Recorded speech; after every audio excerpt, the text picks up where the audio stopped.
Good evening, everybody, and welcome to another Tuesday night and another edition of Gaming After Dark podcast. I'm your host, Mr. Boom Boom Kaboom. It's Sniff Nukem in the room, ready to go as always. This is going to be a fantastic show.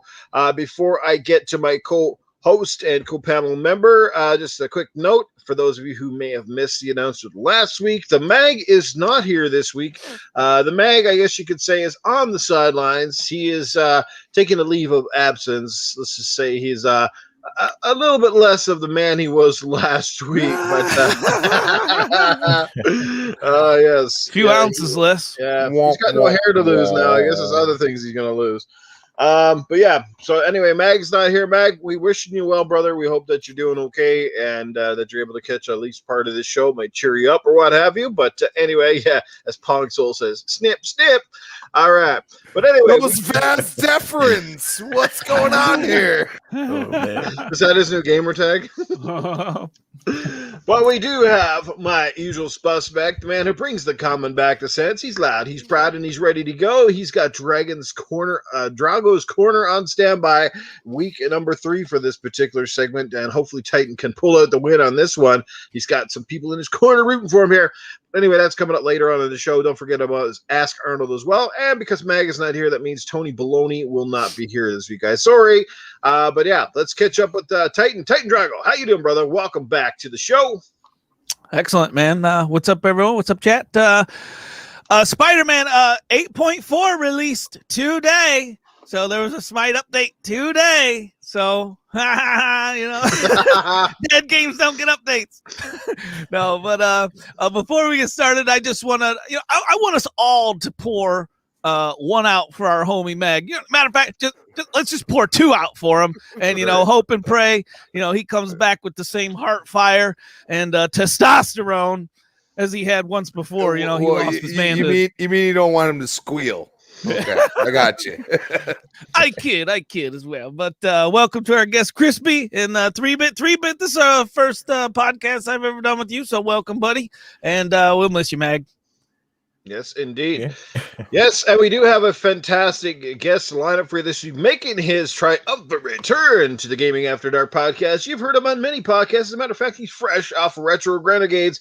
It's the one, the only, the man who puts the Crispy back into the bomb. It is Crispy Bomb.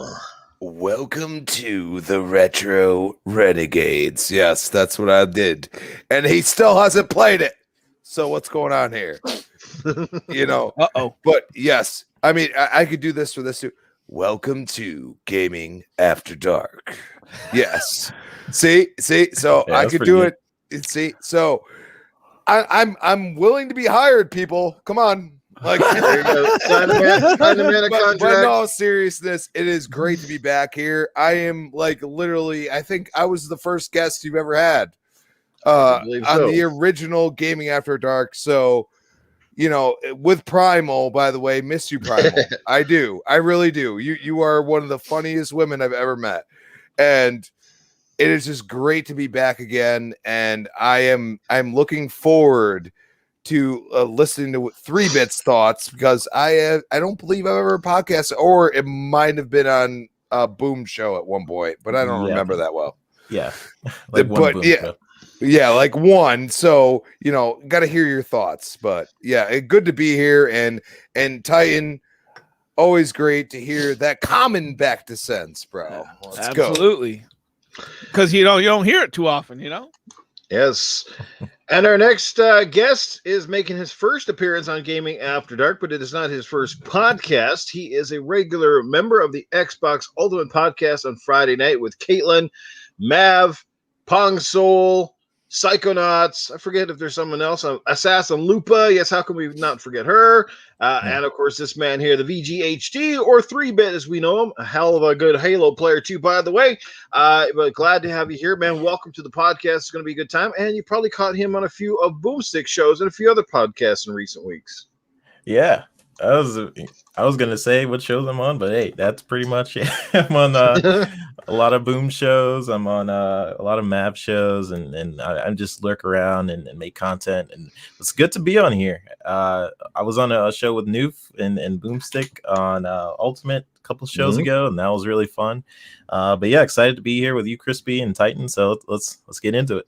Welcome. You got a smooth, mellow voice. He does, doesn't he? Yeah, thank you. Sounds young, not like that old motherfucker that ain't here tonight. He does. He's got that smooth delivery, kind of like you're gonna read some kids' books or some shit, you know.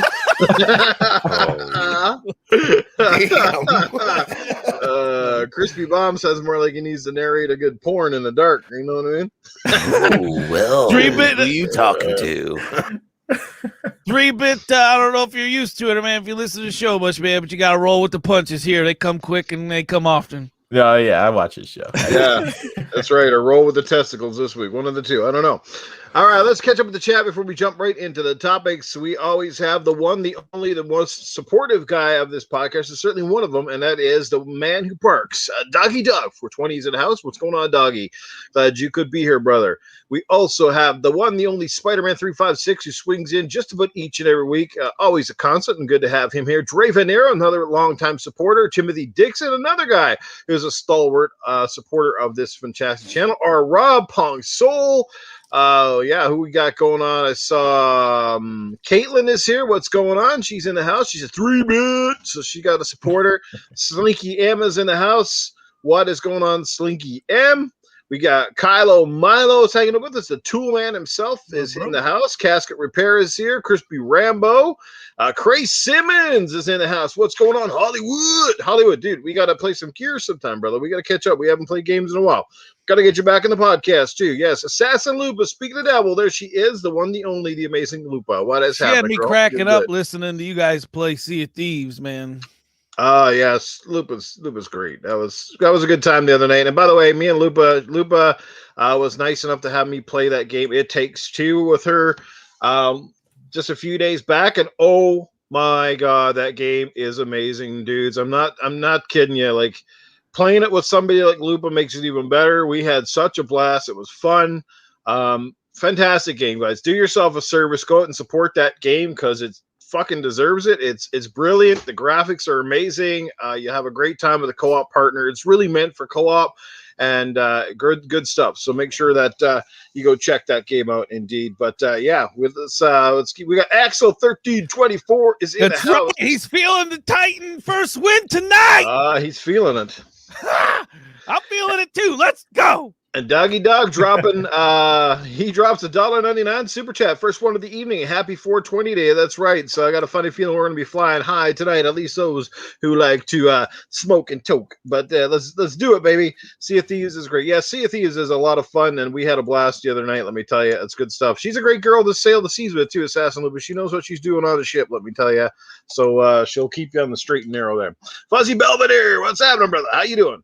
All right, let's get right into the topics, guys. First one out, MLB The Show finally drops today on PlayStation 4, 5, and on the Xbox One, Xbox Series S, X, all that good stuff. We've been talking about this for weeks, how such a big impact this game is. I mean, when it's a first-party made Sony game and it's being on an Xbox platform and advertised on, like the other day during one of the Toronto Blue Jays games right behind home plate. It's a big fucking MLB The Show advertising for Xbox. I mean, talk about digging it in, baby. Like, holy smoke, you know what I mean? It was crazy. Like, you just don't see that shit. It's like, that. So something about that is weird, So obviously, if you're a baseball fan, this is probably big news for you. If you're not, you probably care less and you're already ready to turn the channel. But the kind of funny thing with all of this is like, we know the game was coming out, blah, blah, blah. The Game Pass stuff, blah, blah, blah. But the reviews are coming out, and this is where it starts to get a little bit interesting again. The reviews have been kind of, let's just say, not par for the course when it comes to MLB The Show. Right now, they're like the Metacritic kind of thing is hovering down in the 70s. And notoriously, this game is usually high 80s, if not even 90s. And it's funny, the Metacritic scores are lower. The major reviewers seem to be going lower with this one. The user scores are lower. Why do you think that freaking is? And I'm going to start with Titan Drago on this one because I know he's going to chomp at the bit. Why the hell do you think that is, guys, that these scores are lower for this game all of a sudden now that, you know, the Xbox factor is at play? Well, there's a lot that goes into this, actually. And you know what? It's hilarious because I've said it to every major YouTuber. I'm talking Dealer Cult, you name every major YouTuber. I've been in a party chat with them at some point or another, and I don't know why they fight me. They don't fight the common sense, okay? Just don't do it because you'll end up wrong, all right? I told them if the same game releases on Xbox, you can... on average, you can subtract 5 points from its Metacritic score, and it's not, and they really harped on the details of this too because they wanted a freaking, you know, a formula for it, you know, but it doesn't work out like that, you know. Not everything has a formula that you can put it in, right? Because every game's different. It depends on what genre it is, et cetera, but. I do think this Metacritic thing will go away in time as Xbox continues to dominate, which I think, you know, which I've been saying it for a while now that's what they're going to do. But one of the things, and it's funny, I liked this tweet, and it is a review from the same person. They rated a 0 on the Xbox. MLB The Show, they rated a 0 on the Xbox, and they say the game does not fit the Xbox ecosystem. I can't upgrade the versions with the buzzword yada yada yada, talking about smart delivery. And he rates it a 10 on the PlayStation side. It says great game, just like the other years, yada yada yada. And it's just, that's just one of the, so the fanboy mentality is one part of this, right? Yeah. And if you're telling me to this day after, and this literally is the thing that it's the data I needed to prove my point from all the, like, I don't know, I was talking to them 2 years ago or so maybe, but this is the exact hard data I needed to really point my fingers in their face and say, you should have listened to Titan. This, you know, and it's maddening. And you know what? And the review bombers thing is hilarious. And the reason for that is, like, if you think about it, there's no way to win if you're a PlayStation fan on this. Because if you review bomb it, guess what you're review bombing? Who made this game? Yeah. You know, it's a Sony making. So you're review bombing your own goddamn your own company that you know, throw your hands in the air for. You praise Allah and you get on your knees and you pray to it, whatever you do. But you know, it's obvious that they do things like that. What do you guys think? Yeah, it'd be kind of like telling your wife she sucks in bed all of a sudden. You know what I mean? Like, wife, you suck, but she was great last week, but you suck this week. You're not sleeping in the right bed, dear. That's it. One night you slept in the basement. That's it. You suck now. No, it's more like it's like when you're going out with her. Oh, you're amazing in bed, but when you break up, oh, she was terrible. Yeah, there's that situation, right? That girl was lousy, man. The worst sex ever had. They thought it was great, and now it's just okay, right? That's it's a 0. Yeah, fucking 15 years and an okay sex, huh? Had to go. Well, let's find out what the other guys say. But before we do, let's just catch up with one more super chat here because it comes in from our amazing friend of the We Bleed Green podcast, Mr. Durd Griggity. He drops $5 and says, "Stopping by to say what is up. What's up to the homie 3-Bit." There you go. You got some love in the chat there, 3-Bit from Dirt Griggity. Good seeing all right. You. We got Deck. We got Pure Flack Monkey in the house. What is going on, guys? Who else we got up in here right now? Axel 1324. Doggy Dog still with us in the house. Yeah, man. Like the Cray Sizzin, the Saps and Lupa, Fuzzy Belvedere. Yeah, let's keep on going. And let's get over and find out what the bomb maker himself thinks about this whole run and gun Metacritic crap on MLB The Show. Mr. Crispy Bomb, weigh in on this, brother. Meta who? What? I mean, let's be serious for a second.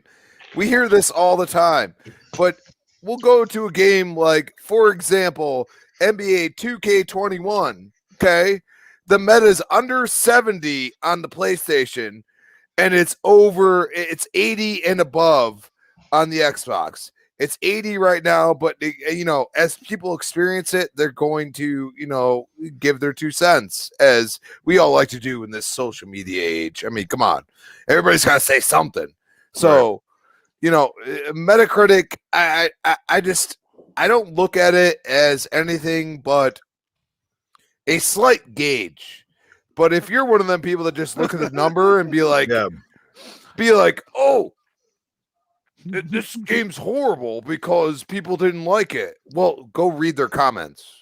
You go read their comments, and just like MLB The Show, like for some reason, it's still not showing on Xbox right now. It's showing the user scores. It doesn't have a meta score. Seems like a slightly broken gauge to me. Yeah, pretty broken. You know what I mean? It's ridiculous. Like, people, look, you like a game, you like the aspect of it, you see some trailers or something, you think it's good. The only beauty of Game Pass is that we get to try it. And if we don't like it, we pay no more money. And that's the whole point that Sony's not getting. People are looking at their freaking wallet like, damn, I only got $2 left until the next paycheck. So guess what? They're already subscribed through their credit card or whatever to Xbox Game Pass. And they say, wow, this game just came out and I could try it out and I don't have to pay nothing. That's the stupidity people don't understand. Oh, you got to buy games. Well, guess what? Microsoft's paying the Outriders, Square Enix, they got fucking paid, bro. I'll tell you right now, Sony got paid, bro. That's why MLB The Show is there. Yeah, get your head out of your ass, bro. Like, they don't care. They don't care if they make money off the front end. All they care about is making money down the road. That's the way Microsoft has always operated.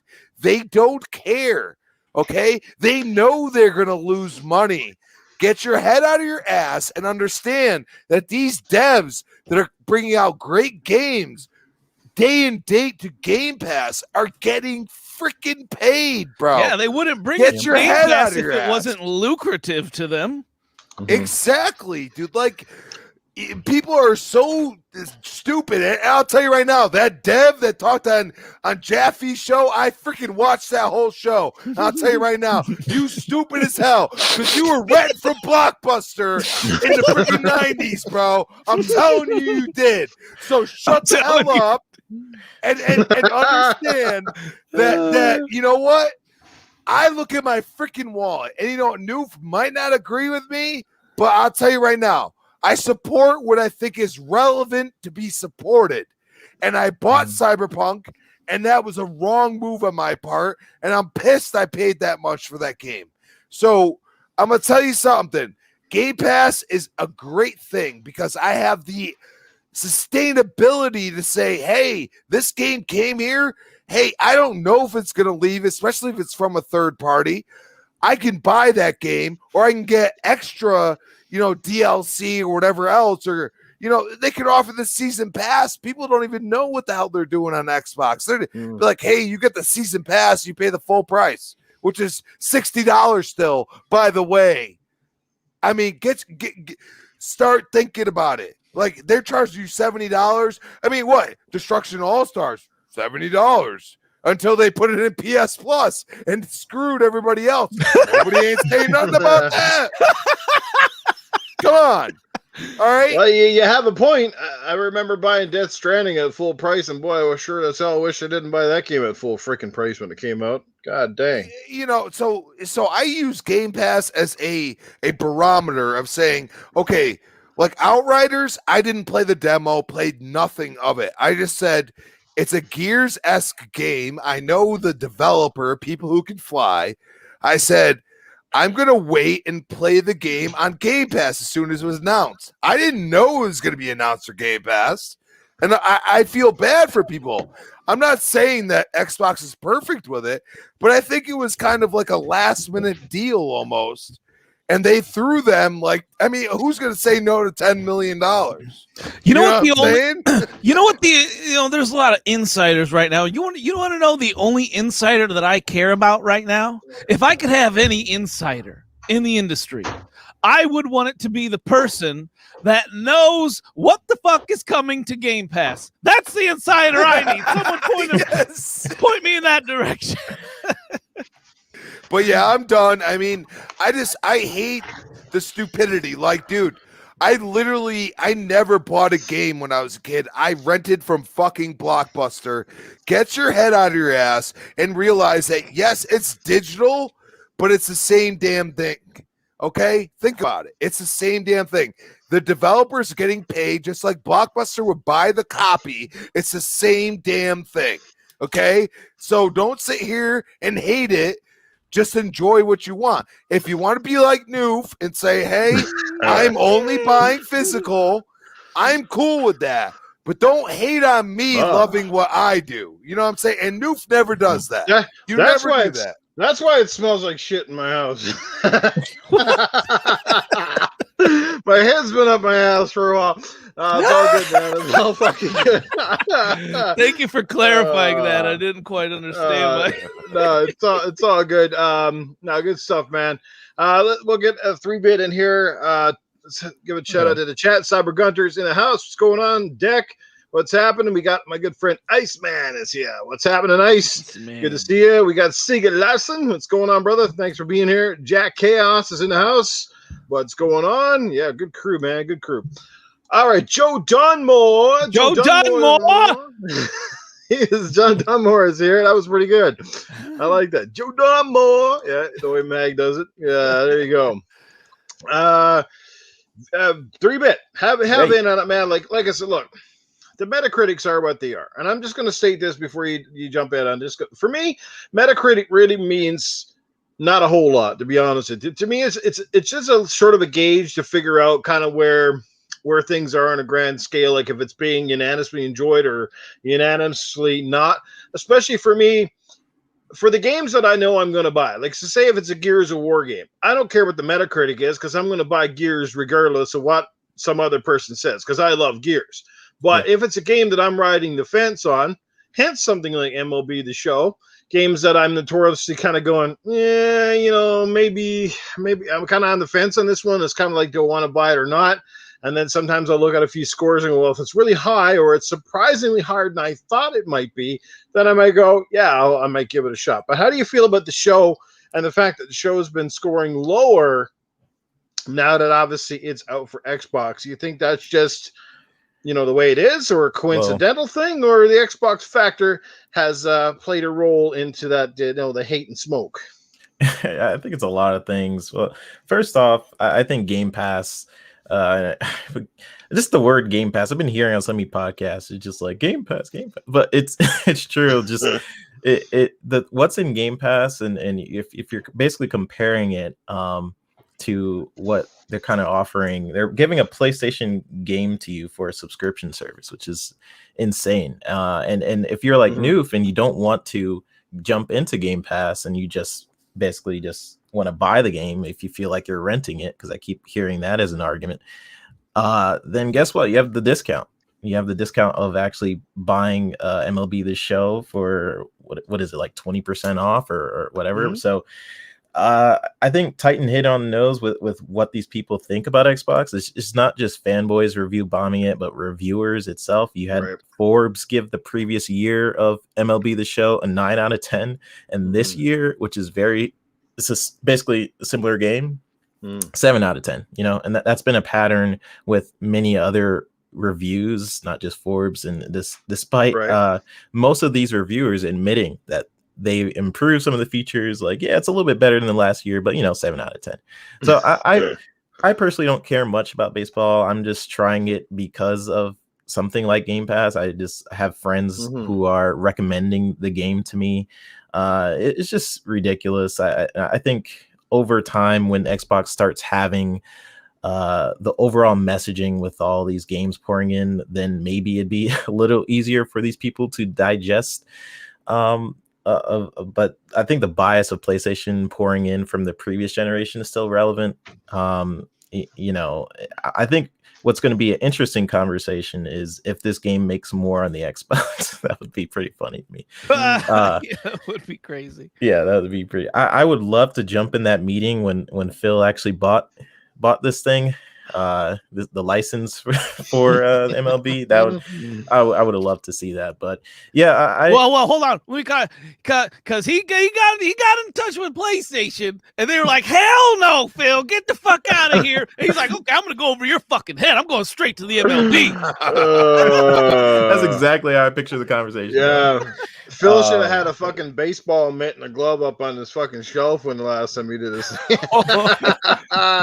Hey, what's up with all the switches in the background? I don't know, eh? I don't know, but all yeah, right, I don't really care sorry. about. I was just gonna say I don't really care about meta scores. Like similar to Noof, I just use it as a general basis of if I'm on the fence about a game. But other than that, like there are games that has been rated low that I loved in the past. So I think MLB The Show, if you guys love baseball, try it out on Game Pass. Don't fall into this weird fanboy rental thing where Game Pass sucks because it's a rental service. I don't think people are doing that for Netflix. You're on Netflix to enjoy what's on the actual, Hell no, they're not doing it for Netflix. HBO Max. I love HBO Max. Yeah, exactly. Like when you're on Netflix or HBO, you're not going like, oh, I'm renting Stranger Things, so therefore it's less in quality. I think we're in a different time. And I think more when Xbox starts bringing these third-party games to Game Pass over and over and over, I don't think that argument of these games are lesser should be a thing. That doesn't make sense to me. But yeah, well, the way I look at it, this is a huge win all around. Okay, like I think the only bad thing, and if there is anything you can say that's bad about this, is probably just the way it's perceived, right? And it's obviously a bit of a stinger to the Sony fan base, people that have notoriously only bought PlayStation, or people that have even just bought PlayStations for MLB The Show. And there are people out there who simply buy PlayStation for that game because it's been exclusive for years, and it is the definitive and best baseball game out there right now, at least until some competition comes along. And that in itself was part of the problem. When Sony just made that deal a few years ago with MLB, it was something about only they could make an MLB game that was first party or something like that, which means like third party people could get contracts, I think it was, but not a first party studio like Microsoft or Nintendo couldn't get an MLB license, if I'm correct on that. And I could be wrong, guys, so forgive me if I am. But like, here's the win-win scenario, right? I mean, how many people have I heard in the last couple of weeks, people that don't really play on PlayStation much, and people that even haven't really dabbled with baseball, because one, they maybe just fell out of love with baseball games or not a big fan of baseball in general, but I've heard, you know what, guys, it's on Game Pass. I think I'm going to give it a try. Maybe play a couple of games and I might really enjoy it. And I've already gotten that sense from a particular portion of the gaming population out there through social media. So it's kind of like, yeah, I'm seeing a lot of pictures of MLB The Show. You know what I mean?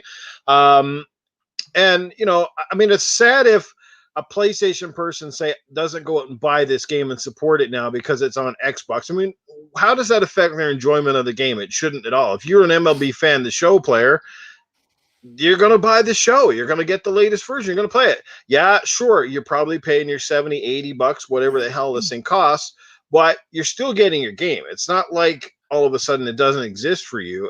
Yeah, the Game Pass factor is huge, but like I said, it brings more eyes to MLB. It brings more eyes to that license. It brings more money on the table for them overall, and it gets more people in that like I said, they want to see this game start to reach that upper echelon in the same way that NBA 2K and FIFA have done year in and year out, where they're like always the top sellers. MLB The Show, because it's been largely limited to just the PlayStation install base, has always been way down. It's a great seller on the PlayStation as per sellers, right? I think MLB The Show 20 was number 10 in the best-selling PlayStation games of last year, right? So it sells very well, but imagine how much more it could sell if it was in more places. Hence, that's the why Game Pass is out there, so Xbox games can be in more places, right? So I think it's a win-win all around. It's just a perception of the way some of the fans perceive it. And of course, some are angry, and I don't necessarily blame them, I suppose. It's always been a console war bragging right, so to speak. It's always been that, look, we got the show. It's a Metacritic 9. Screw you, Xbox guys. You don't get it. And now you get it. But not only are you getting it, you're getting it for next to nothing. Kind of crazy. I just want to be empathetic for a second. Imagine put yourself in the shoes of a diehard PlayStation fan that loves baseball. Yeah. Okay, I'm doing it. I'm getting into character. Keep going. That's right. Now, okay, so how mad are you? I want you to react to me. How mad are you that you have to pay $70 for that title when your arch nemesis, everyone on the Xbox side, gets it with their subscription to Game Pass? Come on, Phil. Why are you doing this to me, Phil? I don't know. What about wait? What about your own side? Hey, don't just blame Phil, PlayStation guy. Hey, that would be like your wife charging you for sex, but she says I'll fuck the neighbor for free. Oh my god! Oh yes, yeah. There you go. There's the new Flukum analogy of the night, guys. I think they just jumped to something else. Honestly, like a PlayStation fan, they're mad about it for a second. They're just like, we still got God of War. I'll tell you what, they were probably right about that. But I'll tell you what, that this definitely results in those in the user scores on Metacritic and etc. The zeros and stuff. Cyber Gunter's like, no, I'm not doing it. It's called butt hurt. That's we butt hurt. I'll tell you right now, and this is the difference, and I think everybody would agree. Okay, if all of a sudden Xbox said, you know what, Halo Master Chief Collection is available on PlayStation, do you think all of us would be like hating that? I don't think so. I think there is a lot of gamers that dude, I was there until Gears hit my hands and my eyes. I never touched the Xbox. So you know what I mean? Like, I think personally, if PlayStation's willing to play ball, I think Xbox will gladly do it. All right. See, yeah. You know, little 420 narrative. Anybody that got mind fucked, well, guess what?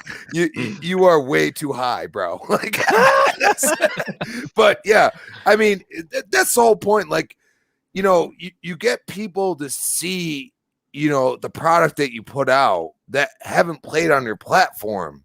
It makes total sense. So for PlayStation right now, they put out a decent product. Now, the Metacritic, we can sit there and be like, this is ridiculous. But at the same time, you know, for the people that actually experience the game and play that, if they like that, they like baseball, you know, if all of a sudden MLB The Show was going to be, you know, just on PlayStation again, people might be inclined to buy a PlayStation. Or, hypothetically, because it's PlayStation Studios now, you go and release games wherever they may be. A lot of people have PCs now. They're not the greatest, but a lot of people have capable PCs. You release it on PC. You know, you release Horizon on PC, you release God of War on PC, you start selling more. And that's what a lot of people ignore. Sony needs those sales. They need them, and that's why they're doing this. I'm just saying. Well, I don't think Sony wanted to do it. You know, I think Sony was pretty stubborn, unless I'm wrong about it. Was pretty Sony had to know and then that it was going to happen because that's their publisher. You understand what I'm saying? So MLB is still the publisher, which is, think about this, okay? Microsoft would be the publisher. Sony is not the publisher of MLB The Show. It is MLB themselves that is the publisher. That is why this happened. And I agree with you on that aspect. But you have to understand that Sony had no say and also knew it was going to happen because that's their publisher, and they have to let them know what they're developing for to develop for the Xbox console. You know, many months or even a year or something before this happened. So what they stated on Twitter was actually a complete and total lie, which I'm used to from Sony at this point. because they said they had absolutely no knowledge of this, which is incredibly ignorant and stupid. Because if you think about it, they had to know, or they wouldn't have developed it for that specific hardware. So I don't understand why Sony's got to be an asshole about everything. Like, why not just state, hey, this game is coming to Xbox and we completely developed for it. And we made it as great as it possibly can. And then you look at a Sony product, my personal opinion, you look at a Sony product, you get to play that Sony product on an Xbox, you would probably revere it, okay? Well, a PlayStation fan will just hate you because you're playing on an Xbox. I'll tell you what, it was weird when I loaded up MLB The Show tonight. It was very strange seeing that PlayStation logo. It was That's crazy. why they rebranded. Like, a lot of people are ignorant. They rebranded. They're going to release these things. Sony has no choice. You have to understand. Xbox has a choice, and I will say, if Sony plays ball with them, Xbox will release games like Halo Master Chief Collection on the PlayStation. I'm telling you, they would. It would be old games. It would be older games, but it would be games that they'd say, hey, 30% of your entire player base has never experienced this because they've been PlayStation their whole lives. We'll release it right on your PlayStation Plus. We don't care. Because they're looking at it like, hey, we get eyes on the IPs that we own.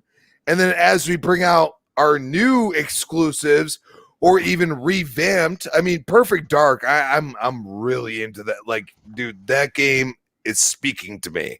As I've watched the trailer over and over again, I'm like, this is my type of game. Like, this is what I remember when I was a kid.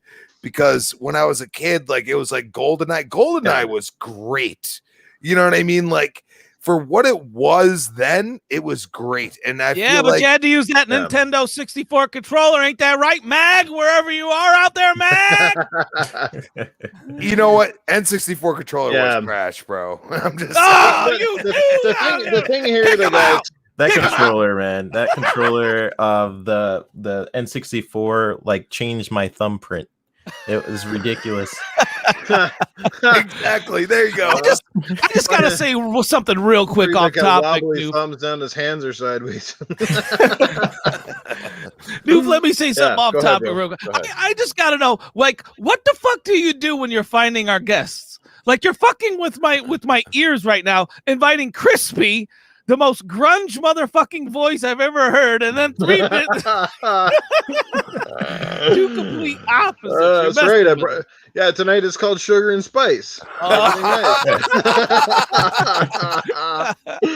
gotta mix it up.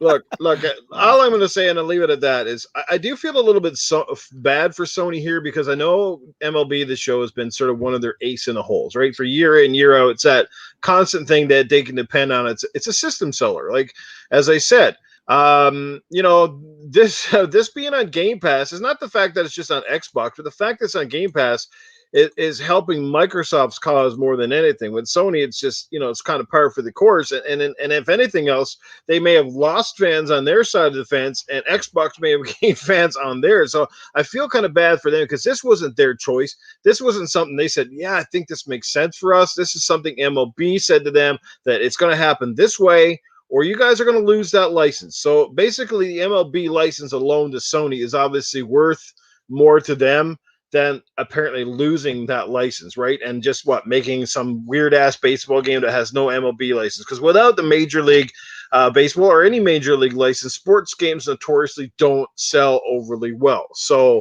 so it was obviously huge for them as a kick in the balls, yes, but at the end of the day, that's a decision they live with. And I'm sure, like I said, they're going to get some money out of this. It ain't going to be just done completely. Well, MLB, where you go over there and you guys don't get any type of residual. I'm pretty sure there was some coin into there somewhere, whether it's MLB tossing coin or Microsoft tosses coin at MLB and it transfers over one way or the other. Those guys are getting fucking paid, but it's still crazy.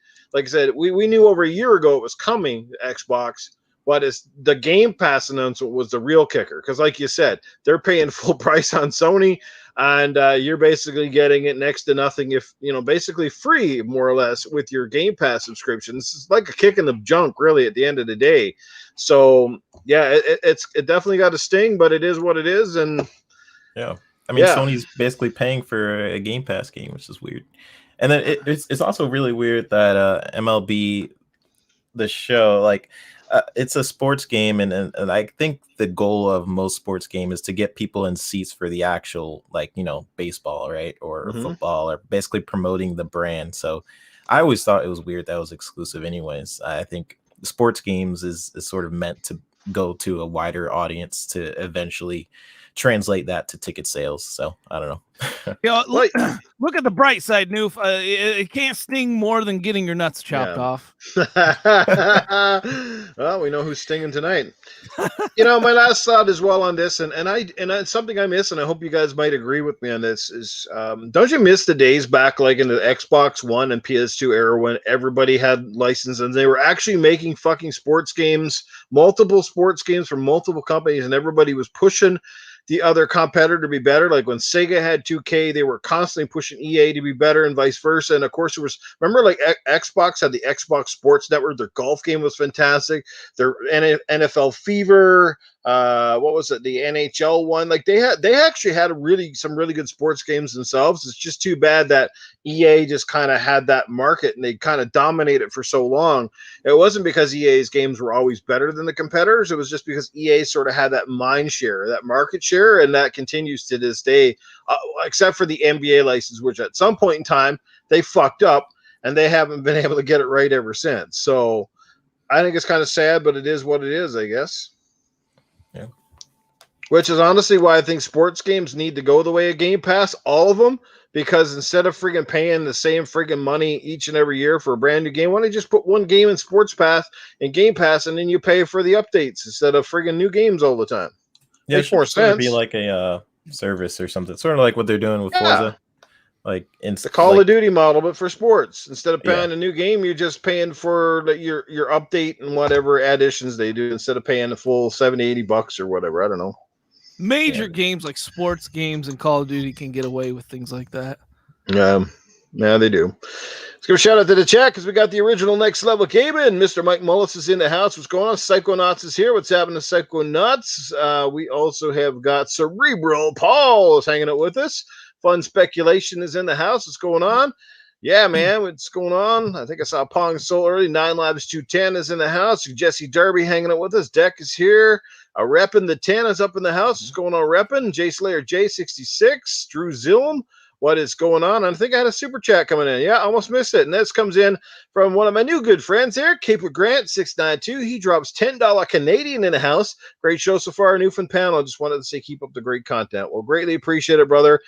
He's been a fan of what we're doing and says basically keep it up. He's left some great comments from me over the last while. Thanks, my friend. Another Canadian brother here in the house. Good to see you. Dreadpool. Yeah, man, the man with the amazing beard. Our good buddy Dread's in the house. Good to see him. Phantom Kraken is here as well. Phantom Kraken was on the show not so long ago, so thanks for stopping in, guys. Greatly appreciated. Let's move on to the next topic, shall we? Let's do it. Everybody's cool. All right. So the next one should be fairly quick. It's also Sony related. This is a kind of a good news Sony story per se. Oh, get the light and the dark. All right, sugar and spice. You're right. They admit, they come out, Jim Ryan has admit that last week's announcement of the PlayStation Store for PS3 and PlayStation Vita, the digital content was going to be shut down as of July 2nd, but it looks like now they are going to continue those storefronts, which is great for people that are still looking to get some PS3, PlayStation Vita games, all that good stuff, and be able to keep them updated at least for the foreseeable future. They will shut down the PSP store, which is not really surprising since who the hell has used their PSP? Plus the PSP was a totally different ecosystem compared to Vita and PS3, which are more of an online-based ecosystem, where PSP was still largely in the physical realm with the little media discs and stuff they did. So I can totally understand that. But great, I mean, that's good news. I mean, especially for those who are still, hanging out with those older consoles, or still have some great old games that they're still willing to play and stuff like that. So I mean, a little light at the end of the tunnel here today for Sony. So good, at least they heard from the fans, they listened on this particular decision and decided to keep them open. How do you guys feel about that? And who wants to take the floor on this one first? I'll go ahead. Because I'll get ahead.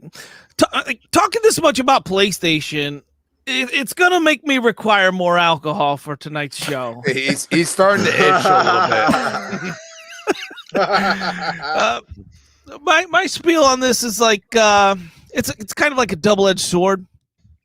It's a good thing to me, these companies, Microsoft and PlayStation, they're showing some common sense and care for their consumers, right? It's nice to know they're capable, of making like unselfish decisions. But however, I always got that however with Sony, you know what I mean? Here come the down thumbs, right? But I do believe they will get rid of it down the road. And with Sony's, attitude, they'll do it on the sly.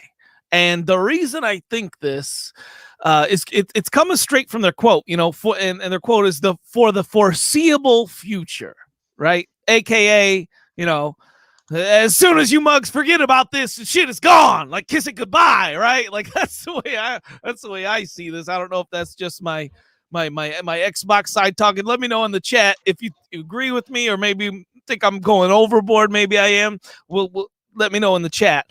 But to me, it's like, yeah, kiss it goodbye. You guys got one last chance, to make this shit a non-drag on our personal economy.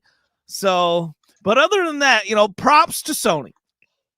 But I don't see like I see through this whole veil or whatever you want to call it. I see what you're up to, Sony. And even though you made this correct move, bravo, I still don't trust you, mugs. Who's next? I'll go. Go ahead. So first off, to me, it's been rare this generation getting any type of communication from Sony, much less a reversal.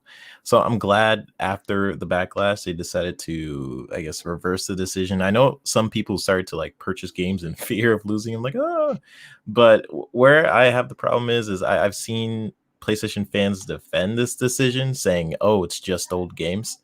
The same argument they used when they realized there would not be full backwards compatibility to what they had thought prior to the PlayStation 5's launch. Yeah. And it's really simple to me. Is if you want better, ask for better. Don't be ashamed or blinded by a corporation just because you're a fan of it. Like Microsoft definitely messed up with the price increase of Gold, and a service that many thought was going away at some point, which added a little bit more to that. And literally the next day after they announced it, they reversed the decision. No, it wasn't even the next day. It was the same day because we did two shows that same day. Remember that, Noof? Yeah. Oh, shoot. Was it the same? I couldn't remember. We did the reaction and then the re-reaction. That's right. Just as we were shutting down, the stuff came in. Like, yeah, we're firing it back up, boys. Be good to go. Titan's like, yeah, I'm in. Meg's like, yeah, let's go. Let's do it. Yeah, that was super quick. And I couldn't remember if it was the next day or it was the same day. But yeah, there definitely is a difference in tone of Sony saying, here's an update versus Microsoft apologizing, saying we messed up. But at the end of the day, who cares? As long as the decision benefits those who are loyal and on that service, I'm definitely a champion to like preserving games going forward. I think old or new games are like my passion regardless, and I personally want a way to play those games in the best way possible. So but it also does bring interesting things to the table. Like if PlayStation really had a pipeline development for backwards compatibility, bringing PS3 games to the PlayStation 5 and maybe using the Azure servers or something for Vita or something to some capacity. If they had like proper backwards compatibility, then I don't think many people would be complaining about the shutdown of the servers in the first place. Like this could have saved Sony a lot of headache having something similar to Microsoft, and they could have saved money and just shut down the servers, I think. Because you could just, play those and access those games going forward, like the 360 servers, right? Like that's going down soon. And there wasn't a lot of noise about it because of the work that they poured into you keeping those games in the progression of your account. sort of maintaining the course from the 360 all the way down to your Series X. So it's a testament to different philosophies between these companies, and either way, it's a win for fans. But I'm gonna let Crispy jump in. And before Crispy does jump in, I want to address this comment in the chat from our pal Phantom Kraken of the We Bleed Green podcast. And Titan, you might have this might make your blood boil if this is true. He says, "Don't feel bad for Sony. There's a document that Sony is blocking Resident Evil 8 from coming into Game Pass, also limiting Resident Evil 8 versions of the Xbox Series X to not run at a higher resolution. It's going wild right now." He says he has 11 pages of said document. Now, personally, that would not surprise me, but I would love to see it, because to me, if that is true, that's some shady, dirty ass business right there on Sony's part. That's kind of So, but it wouldn't surprise me. You know what I got to say to that? You know what I got to say about that? What a fucking waste of money. Yeah. like how much are they fucking making out? It's almost like PlayStation is trying to make it like a bidding war to come to Game Pass. It's like, well, you're not gonna fucking win that gaming war or bidding war. If Microsoft wants it in their service, they're gonna outbid you tenfold. They got I don't give a damn money to throw around. And then, if that's true, PlayStation, you're just throwing money out there to keep it off of a service? That's weird. Did that happen with Monster Hunter? Your service? I think that happened with Monster Hunter too. Like I said, really weird. I have to see it, or I want to see an official article on it before I say it's true. I will say it would not surprise me, and I think it's dirty if it is. And like I said, it wouldn't surprise me with the way Sony conducts business. Like you said, how much money are they tossing out for fucking bullshit moves? Even if it isn't true, that's still an awesome thing to put in the chat. I love things like that. Are we really surprised that they would do something like that? Are we? Truly? I don't know. That's a new low. I don't know. I'm gonna tell you something right now. I'm gonna tell you something right now. When your back's against the wall and shit's hitting the fan, you're gonna do some crazy shit. Okay, so it makes total sense for them to do some crazy shit. They are standing on their square, and they are saying, we're not going to release our AAA bangers day and date, which is their exclusives, into anything. PS Now, PS Plus, whatever. They don't know what they're doing, and that's the whole damn point. They don't know. Microsoft, Xbox, they already know what they're doing. I'll tell you right now, they will spend $1 trillion in a second if they could buy like the biggest devs ever, like Ubisoft, EA, everybody. They probably would. They already know what they're doing. They finally made that realization to me, the gamer, when they bought ZeniMax Bethesda. And I said, oh, damn, this is where they actually are backing Xbox. Okay. That's weird. So it's a little crazy for them to do that. And don't get me wrong, PlayStation not long before bought Insomniac, and I said, well, Insomniac is got a lot of IPs under the, and they're a huge studio. They are a big studio, but it's not Bethesda's realm. Well, here you go, boys. They are a publisher.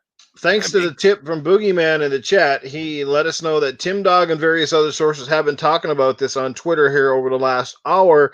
And as Tim Dog kind of says, it looks like a pretty legitimate 11-page document. And as he said, you'd have to be a real freaking loser to actually write this kind of document in what do you call it? Structured legal speak, so to speak.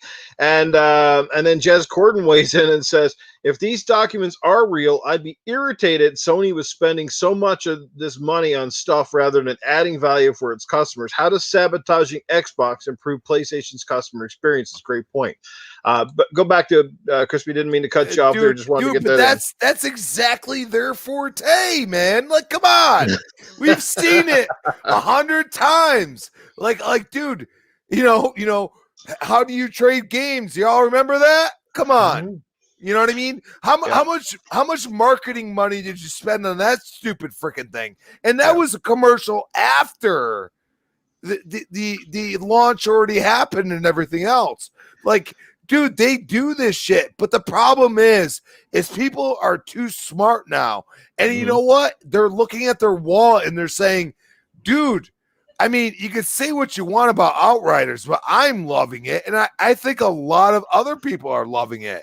And I think it feels like a different game than what you've ever played.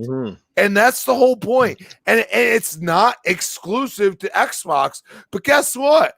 I got to try it on Game Pass for my subscription. $15.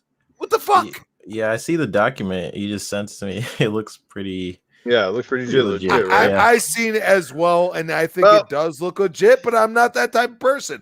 I don't want to put the nail in the coffin until it is. Here's how Xbox plays ball with that. This is the time where Xbox has to go, you know what, Sony, you guys ain't getting a fucking one game off of that Bethesda roster, except for the ones that might have that online structure like Elder Scrolls Online bullshit. But the rest of these games, you ain't getting a fucking lick. Well, I think that was their intention in the first place. But you know what? We have also seen Sony do petty things like this with the Metacritic scores as well. To me, like that and this, it just shows their desperation. You know, they block bad reviews. They pay to, they do all that. And now they're cock blocking Game Pass. If this is true, as an Xbox fan, I say, hey, go ahead, Sony. If you want to see Sony go bankrupt and become a third-party game creator, because Xbox is talking to every goddamn developer. What are they going to fucking pay off every developer out there not to bring every goddamn game to Game Pass? You can't do it. It's ridiculous. Shit. It just drives me nuts. Wow. And I'm telling you, Sony's going that route. I've said it a week or two ago. No, that's the fucking future for Sony. If they keep continuing down this path, they're just not making correct decisions, not correct business decisions. Psychonauts echoes your sentiment in the chat by dropping $5, and he says Microsoft is Sony against the ropes if Sony's trying to keep games at a Game Pass for a limited time. Yeah, it's pathetic. It's going to get worse in like 2 years. 2022, 2023 is going to get really bad, especially when Bethesda and all the and this is the worst part, and I hate to say it because I'm rooting for Sony to get their head out of their ass, and I'll tell you, I'm going to be more inclined to buy a PlayStation if I have those exclusives at least day and date and whatever service they can't figure out to do, because they seem to be dropping stuff in PlayStation Plus when now is supposed to be the one that's supposed to preserve the gaming legacy, and I just don't understand it. And it's just like, Game Pass, you have a shit ton of 360 games that people are just starting to enjoy. You know what I'm saying? Because they've never bothered to spend the $60. You know what I mean? So now all of a sudden they're starting to play these games and they're starting to enjoy them. I keep hearing Prey a lot, Dishonored, Bethesda really made out on this deal, and they got it in Game Pass. And the problem is that, when PlayStation goes and says, oh, we're going to shut down Vita and PlayStation 3. Well, I'll tell you, for most PlayStation gamers, PlayStation 3, even though it didn't beat out 360, is one of the best generations they ever had. Because they came out with some really incredible Resistance, like all these great games that, people ignore. And, the whole point is that it costs money to make those games. And if you're going to continue to not see the relevance in a service-based system, at least not saying that you can't go and buy it like Noof likes to do. You know what I'm saying? But ignoring the fact that people are involved in these services and they get really nothing until it's a year, 2 years, 3 years older. It doesn't make sense. Instead, adopt the same thing. Okay. Stop trashing on Xbox. Stop trying to put marketing and everything else against Xbox, because you're paying them for your servers, you dumb shits. What's the point? And I'll tell you right now, that's the worst part. Xbox don't care. They don't care. Do what you want. You want to talk trash to us? Go ahead. They're I just bet you. competing at a different level, we man. still got the money. And I'll tell you right now, Microsoft's going to be $1 trillion company in 10 years. I'll tell you that right now, because Sony at this point, they can't sell TVs for shit. Okay, they're selling them at a complete and total discount, and they're still underpowered compared to like the LGs, the Samsungs. They are not even close. And they're selling them at a discount, and they're still more expensive than those TVs. So you got nothing there. Your movie business is gone. That's why you went. That's why you went to Netflix and said, "Please give us money, and we'll put our stuff on there." That's why you did that. And then on top of that, you just said that Astrobot, all these games that a lot of people are clamoring for more than the Last of Us and anything else, are all of a sudden go null and void because all you're going to make is AAA exclusives. So what's going on here? What are you doing? And this, not to mention, like, for the people who did buy those TVs and they bought it for like VRR and ALLM, never came to any of those TVs. Yeah, I think Sony is just competing at a different level, you guys. I think this is their way of competing against a $1 trillion company. I think this is how they compete is buying like limited time exclusive deals like this. But I feel like it's like fucking old Granny Hines next door whacking a bear with a fucking knitting needle. You know what I mean? Just keep fucking poking it in the ass, but eventually that bear's gonna go right in the head. You know what I mean? Yeah, I mean, you're already starting to see Arnold to be said, "Stomp his in the eye. I'm gonna smack him inside the head. Get out of here." I mean, you had Sony trying to buy Crunchyroll, which I think that deal fell through, while Microsoft was like trying to buy like Discord for however many. And that fell through too. I mean, and that fell Thank through God. to be fair too. And I don't know how to feel about that yet. A lot of people wanted that. I did not. But you know what? Let's all play another game. Let's put ourselves let's put ourselves on the marketing team of Sony, all right?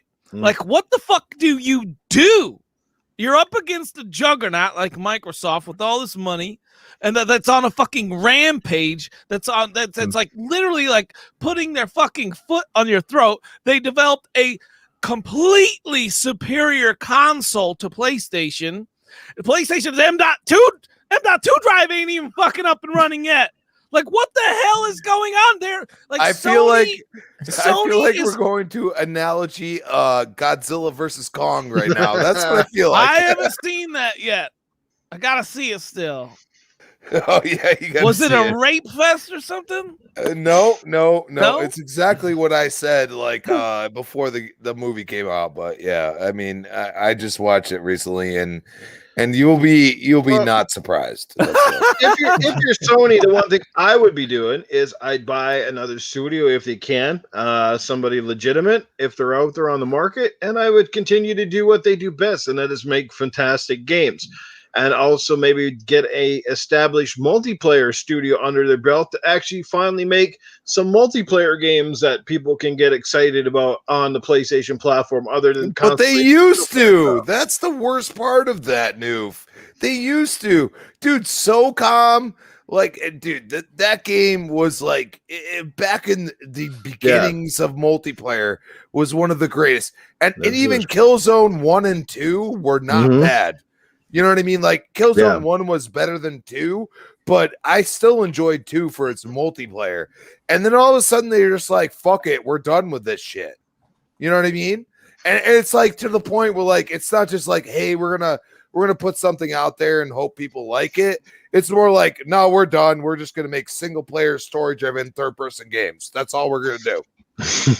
You know what I mean? Like, dude, at some point you gotta want some variety. I'm sorry. Like, I understand some people don't want that. They just want to play that single game over and over again. But if you look at The Last of Us, you look at Uncharted, you look at God of War, the new one. Okay. Yeah. You look at all those games, they have the same freaking camera on the back of them, and they use different buttons. Like, come on, dude. Like, I get it. Like, dude, I'm a huge Gears player. I love Gears, but there ain't no game that I can move like I do in Gears. I'm going to tell you something right now. There's no game on this planet that I can move the way I like to on Gears. And that's the difference. And all those games had quick time events, had all this other shit that was involved, that was movie-like and story-driven. And I'm cool with that. If people like that, I'm fine with that. But like I go and play Outriders right now, that is not that. I can go and do whatever the fuck I want. I can fuck something up. I can destroy that, or I can sit back in the cover and watch my whole team mess them up. So that's something I like to do, but that's not for everybody. And you know, for Sony to go and say we're done with all of our experimentation, we got rid of Japan Studios. Japan Studios is one of their biggest experimentation studios they have, and they get rid of it. That's ridiculous. Okay, because that's studios that started a lot of other things, and it's just I just don't understand what they're doing. I just don't. Yeah. I don't get it. If I was Sony, the first thing I would do is I think Titan. It came from Titan asking that question. If I was Sony, first I would just make things easier for people, like with the services, right? Like you have, it's like very hard to just get basic memory right now. Like it's kind of pointless that update they just did with the memory. Make things very easy for people, make it so it's easier to play PS3 games, and then work from there up where you can have all these different studios that you can maybe purchase. Maybe you can keep competing against Game Pass as best as you can. Like I know you're competing against $1 trillion company, but they did have that. They did have that little thing. I think when it first launched, podcast. they had the thing where they had Uncharted and stuff. Is that what you're talking about? Or no, there was I think it was Boom's show that they were talking about it. I think he was with King David, and they were saying how it was about the PlayStation's, you know, because they're supposedly working up a counterpunch to Game Pass, right? Oh yeah.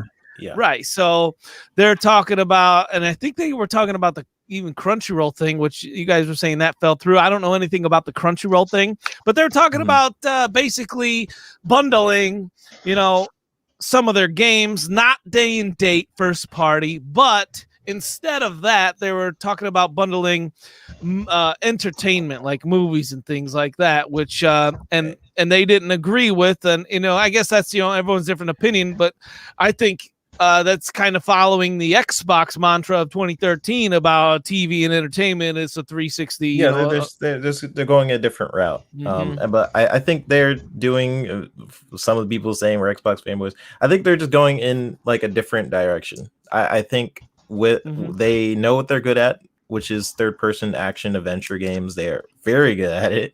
Yep.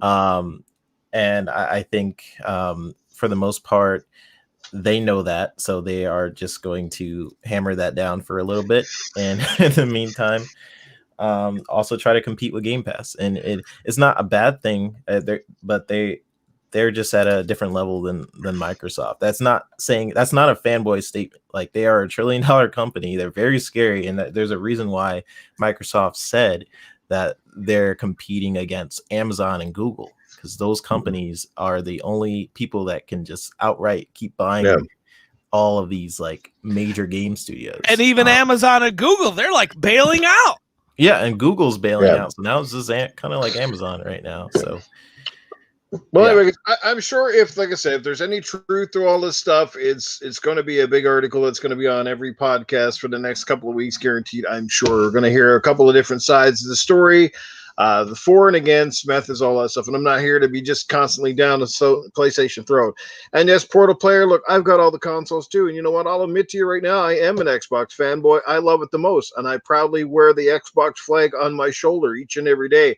I'm not a toxic asshole fanboy like some people are, but I am a fanboy all the same. And I have no issue saying that. That's like saying I love fucking football, but I can't pick a favorite fucking team just because I got to be neutral. I don't have a favorite team, but I love everybody has a fucking favorite team. You know what I mean? I'll Right, kick the a fan in the Vikings. fucking. If you like the NFL and you say I don't have a favorite team, I'll kick you in the fucking nuts because that's bullshit. Everybody has a favorite, whether it's consoles, cars, food, fucking games. Well, favorites. Like I said, there's a fanboy and then there's toxic asshat fanboys. Thank God, people in this chat are not are neither that I at least know of. So, kudos to you. But why have Xbox fanboys? Who's toxic? Like which ones are you referring to? Is it people on this panel? Because I sure as hell ain't. If you think there's people I'll on this take the panel bullet. that's toxic, I'll take the bullet. He could call me Titan admit- toxic. That's okay. Titan That's will okay. admit and he'll take the. You can go ahead, give the down thumb. We know it's coming. It's okay. You know, but You hey, if he did- wants to take the bullet, that's fine. I love Titan for what he brings to the table, and it's again at the end of the day, guys, it's all opinions and it's all subjective. So that's how it is. If you don't Yeah. like someone on there, that's fine. You can you hit the mute button while they're talking and come back later. But whatever. Titan's talking again. Mute. Yeah, there you go, mute. So I missed half of the show. But anyway, great rant. So I love that stuff. Love the energy tonight with that our guests and Titan, everybody's bringing to the show, guys. But we're going to move on because it is 9:12 and it's time now for Ask Arnold before we get into the next topic. So go ahead. We'll start with our guests and the panel with your questions first, and then we'll take some from the chat. So get your questions ready for Arnold. He's on deck. Anybody? Titan's always got one.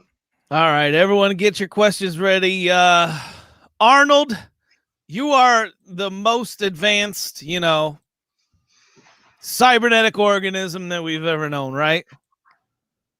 That is correct.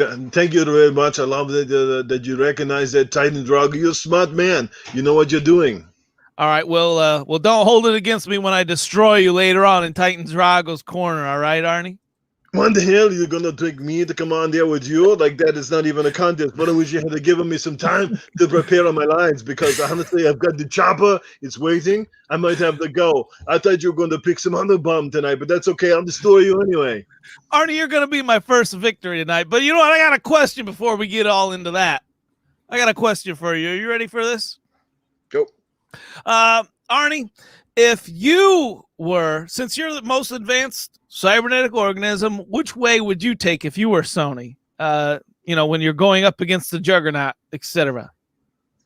At this point in time, if I was Sony, you know what? I just quit. I get out of the fucking game. I pack my suitcase and I run back to Japan and call it a day. Start making games for Nintendo, but I just get out of the room because eventually, you know what's going to happen? King Kong is coming in there and he's going to crush you on the head. You know what? This great. They make phenomenal games, but right now they're starting to look like assholes. I mean, they're out there with this PlayStation 5. They can't even sell enough of these things. And of course, now there's all this CMOS battery crap.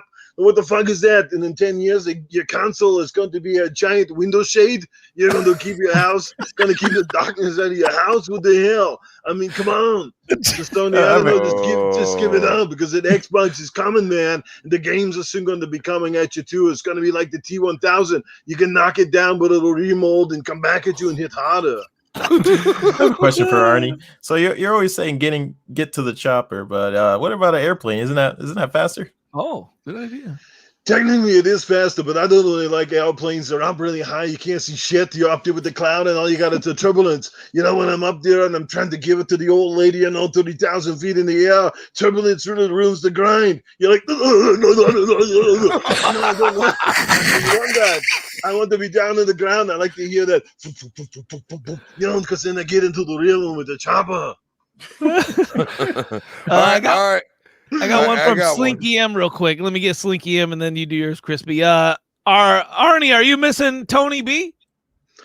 Fuck that guy. That guy is full of crap. He comes on here every week. It looks like a cheap dollar store pimp. I don't know what the fuck is on with him and the hat and his pipe. What the fuck's he smoking in it? Last time I saw someone smoking a pipe, I think it was my great grandfather way back in the day. I mean, who the hell smokes pipe and drinks out of a coffee mug that's bigger than your fucking asshole?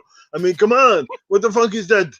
Man, you got to tell Tony Baloney he's got to stay home. He's overstayed his welcome. Like I said, he's going to make the show look cheap. It already smells like dirty hookers and cheap wine in here. Have at it, Crispy. Yes, Arnie. What character would you play in the new Mortal Kombat movie? And it can't be the Terminator. if I was going to be in the Mortal Kombat movie, you know what I want to be Goro, because he's got all of these great big fucking arms. He's got the big muscles. I mean, here goes Shao Kahn. The guy is amazing. He's got a body like an Adonis. He looks like me back when I was young, and he's got a really cool mask. Why would you not want to be one of those guys? Why would you want to be like somebody like fucking Liu Kang or fucking Johnny Cage? These guys are washed up has-beens. They going across the screen. I'll grab his fucking legs and I'll beat them over the head with it. Piss off with you little ass people. Come on. I'm here to do it. I play myself if I want to. Do it. Do it. Come on. You know what? I'd get Crispy Bomb to come in and he could voice all the fatalities. I want to hear his voice going, I rip your fucking head off and I piss in your throat. Yes. Cerebral Paul says, have you played MLB The Show, Arnie? And if so, did you create you as a player? The only MLB The Show I like to play around my house is Major League Bosoms. I like the big bosoms that hit the home run every time. I don't care if baseball is too fucking slow. I don't want to sit there and watch a guy chewing bubblegum and scratching his dick for half an hour. I don't want that. I want to play a real game. So piss off with the show. It could be a Game Pass. Your ass, I don't care what it is. Get rid of it. All right, and we got one that's coming in via Super Chat here from Infinite at $4.99. Anybody want to read that one out? Arnold, it's 420. Did you celebrate? I'm going to celebrate. I'm here celebrating right now. I've got a giant glass of whiskey next to me. I'm smoking a giant stogie. And, of course, I got my favorite ass next to my side, my donkey. He is here, and he's gone, hee-haw, hee-haw. He's laughing at my jokes. I love it. Because even when I'm telling terrible jokes, I've got the donkey here to make sure everything is going great. It's awesome. And maybe I'll give it the maid later, and we're going to make Minute Maid out of her. Minute Maid. All right, guys, that's it for Arnold this week. He will be back soon. Well, apparently, I guess he's getting challenged on Drago's Corner, so that's coming up here momentarily. So that'll be interesting. Hopefully, he's still got enough left in the tank. All right, guys, great questions. Chat, you guys are fantastic. Thank you so much. All right. Let's move the topics along. We're going to get into some lighter fluff topics right now, get away from the game stuff. And this one is kind of cool. I saw this one via various sources, but Micheal Keaton apparently has now confirmed via his agent that he will be back to play none other than Batman in the latest upcoming Flash movie from DC. So that is really cool. I think it's got something to do with they're kind of doing a timeline thing, I think, reminiscent of how Into the Spider-Verse did it with Spider-Man. So that should be interesting. So we could see a variety of older characters donning the cowls or whatever be the case. So I think that's really cool. I love Micheal Keaton as Batman back in 89, 91 when he made those two movies from Tim Burton. So that's kind of exciting news. I don't know how much you guys are big comic book fans or where you feel on it, but I think if you really like Micheal Keaton's Batman, you must be relatively excited. Flashpoint, according to Iceman. Thanks for that tidbit, Ice. Appreciate it. So how do you guys feel about seeing the return of Mr. Keaton? I know he's kind of getting old, but something tells me that he can still do that lower voice and be like, I'm Batman. You know what I'm saying? No, you know what? An oldie, but goodie, right? Freaking classic, man. I love this dude. Like, anytime you bring someone back like this and didn't he say he was saying? I saw a quote from that. I saw a quote that he made. It was talking about the COVID situation because he said that was his number one thing, right? Mm-hmm. Did you see that quote by him about the COVID situation? Correct. So was that him saying that this is kind of up in the air because the article said that he was going to do it, like hands down. So I was kind of like, when I read that, I was kind of like, it kind of introduced some curiosity in my mind if this was not a sure thing or not, but it sure sounded like a sure thing. It does, yeah. Yeah. Oh, I missed a couple of super chats. Just before we answer that, we had one come in earlier from Phantom Kraken. I love this one. He drops $2 in the chat and says, Xbox should choose violence like Cersei Lannister. I think he's referring to playing ball against PlayStation. And Doggy Dog comes back once again with another super chat. Thanks, Noof, to hell with the toxic fanboys. Doggy Dog make me feel like a stripper in here because he's making it rain constantly. Holy shit. All right. All right. Finish off what you're saying there. No, I was just wondering because it kind of contradicted itself in that article. The article made it sound like it was a sure thing, but then in the article it literally said that he quoted that COVID was the main factor of it all. And if it, it sounded like, if it got out of control, that he would kind of pull out. Right. But I wonder if they would push it back aside. If he said, if he came up to you and said, hey, I'll do this, but you know what? Wait till this COVID shit calms down. If you're the director and stuff, do you hold stuff off for him? I would, as long as the producers were okay with it. Absolutely. Because I think he'll make more of an impact to the film than without him in the film, if you ask me. Crispy and 3-bit, what do you guys think? Go ahead, Chris. Well, I think if you've ever seen Birdman, Yes. and when Keaton was Batman, this guy is an actor. He knows what the hell he's doing, and he loves the Batman aspect. He loves being the badass, but also have a sense of humor, which we kind of miss at certain points. I mean, luckily for the Dark Knight series, it was very, easily, overshadowed by the other people that were in, the same room. But, at the same time, like Keaton was that's all he was. You know what I mean? And you go and look at the predecessors before the Dark Knight series, it was pretty bad.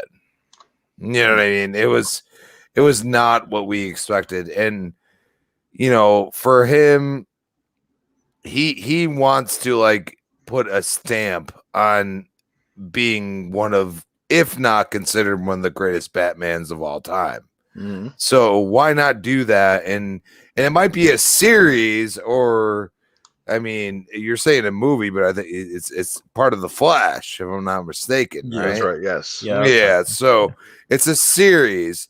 So the thing is a lot of actors, big time actors, are starting to realize that you have an opportunity in these series to put a stamp on people's mentality, and I feel that's more important to someone like him than anyone else, because he wants to be stamped as the Batman. You know what I mean? So I think it's cool. I think it's great. And, as far as Batman performances, he probably has the best, in my opinion. Yeah, Nice. I think first off, it's going to be interesting seeing both DC and Marvel play with different timelines. I am a huge comic dude. My whole family, they're all artists, and I love comic books, and this is my jam. But if they are following the story of Flashpoint, if you guys read the comics, it's all about diving into different timelines. So there was this one timeline, you sort of had a what if story if Bruce Wayne was getting killed in that crime valley and his parents survived, what would happen if that happened. And Batman basically was Bruce Wayne's dad, and then Martha Wayne was Joker. So they kind of play around with a lot of different things with Flashpoint, because he's constantly messing with time, and that creates all these different alternative things. So I'm thinking with this one, maybe there's going back to that universe of when Keaton was Batman and doing the future of that. I don't really know. Maybe maybe you could do a Batman Beyond sort of thing. But I think it is the movie. So I'm thinking it'll. I don't know if it's going to be a series, but I think because it's Flashpoint, you can just mess around with different Batmans and not have to deal with, basically having trying to make it correlate. Yeah. Marvel is that's their jam, right? They're always correlating things. But yeah, now Marvel's also diving into the different timelines, because the new Spider-Man movie is probably going to have Andrew Garfield and Tobey Maguire returning to their roles as their respective Spider-Mans. So yeah, I'm excited. I think Micheal Keaton, like he was saying, if you guys have seen Birdman, great movie. Yeah, I think he's a good actor. So yes, I think he's a great actor. It's gonna be cool seeing him come back. He's a very great character actor. And yeah, but you need to watch that one, The Founder, too. That's a great movie that he stars into about the guy who basically ripped off the McDonald's guys and basically made the franchise what it is today. It's a great movie, man. Check that one out, The Founder. Cool. Okay, yeah, that sounds cool. Yeah, that's a really good movie. Yeah, it's good stuff. Yeah. Cool beans, guys. Awesome stuff. Can you join this channel, Noof? What the hell is he talking about? Anyway, I got a couple of super chats again. We got Jesse Darby who drops $5. He says Arnold versus Titans. He's excited. And Doggy Dog, as I said, he is making it rain with $1.99 once again in the super chat, man. They are coming in fast and furious tonight. Let me tell you, good stuff, guys. Greatly appreciate it. ACS Husk is in the house. Dr. Doom is here. What's going on, brother? Thank you so much. I don't know if he's talking about you, 3-bit. He's like, why, bro? Talk so low. You're like whispering. Oh, am I low? Here you sound good to me, but I don't know. Maybe it's compared to us other loud motherfuckers. You sound low, probably. He's got that smooth voice. Oh, fuck. Oh, yeah. Well, let me tell you. Yes. Anyway, it's just small news. It's kind of cool for us old nostalgic fucks who kind of really enjoyed the old Batman movies from 89, 91. The Micheal Keaton ones. Yeah, this is obviously a really cool thing to see, and I'd be interested to see how he holds up when he dons the cowl once again. And I remember Keaton, man. I remember all his interviews back in the day and stuff, and how he's talking about this suit, and it's like, man, that suit was so hard to wear because he couldn't turn his head, so he had to turn his whole body. He kind of looked like he was wearing a body harness. You know what I mean? It was kind of cool. If you actually go watch the movie now and you know certain parts, the way he's turning, you start to pay attention. You're like, yeah, he definitely looks like he's got a little bit of a peripheral problem going on there. So yeah, cool shit. All right. Let's move right along. I leave the goddamn. I go take a piss and I come back and Dreadpool's talking all kinds of shit. This motherfucker. 5 minutes. I'm gonna give you 5 minutes. Fear we're gonna have to get 5 minutes. We're gonna get Dreadpool on the show here real soon, so you can bring him into Drago's corner. Yeah, oh, that'll be a good one. You out, Dreadpool. What do you say about that? What do you say about that in the chat, Dreadpool? Something tells me he will be game. I don't think Dread backs down from anything, and he does it in his cool James Bond-esque kind of way about it. You know what I mean? I'll beat you in one Keystone Light, Dreadpool. This one's for you. All right, well, Titan, it is now your turn. It is 9:30. We might as well get to your segment before we get into some more topics. So have Adder let us know who you're challenging trying tonight. To jump in here. All right. Well, if you don't know yet, this is the new segment where I call out an alter ego, and there'll be 3 rounds of verbal assault. And at the end of every round, the chat votes on who won that round. We'll tally them up and have a winner at the end of 3 rounds. Okay. So I'm 0-2 so far in my own corner. Right? Got beat by Baloney. Got beat by in the 3rd round to Cletus in a close match. So this week, if you weren't here earlier, I am calling out the machine himself, Arnold. Arnold, get your robot ass out here.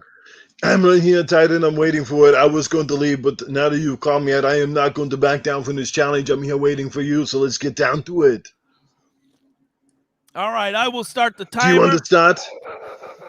What'd you say? I can't. It sounds like you got a cock in your mouth, Arnie. I don't have a cock in your mouth, but you know what? It's great. In my mouth? In your mouth, motherfucker. Look at your fucking avatar, Titan. Is that the kind of face that you make when you see a big cock coming at you? Your mouth is wide open, you want to swallow it? Because that's what it looks like. You goddamn thing right now, ding! Fucking Arnie, you better drink some goddamn oil before you get into this segment, because I think I hear your joints squeaking over there. Then the only oil around here is coming at your ass right now when your wife lubed you up yesterday. What the hell is that? Ding dong, you got it wrong, Titan. Sit in your hole. Got it wrong. Got it wrong? Arnie, do you ever look at your history? Do you ever realize what a failure you are at everything you do? I mean, you can't kill John Connor, a little boy. You can't kill Sarah Connor, a freaking female. Then you kill yourself in a movie. It doesn't even sound like, you know, your worthless computation skills are like someone to create like better Terminators. Like, we got to create better Terminators than you, man.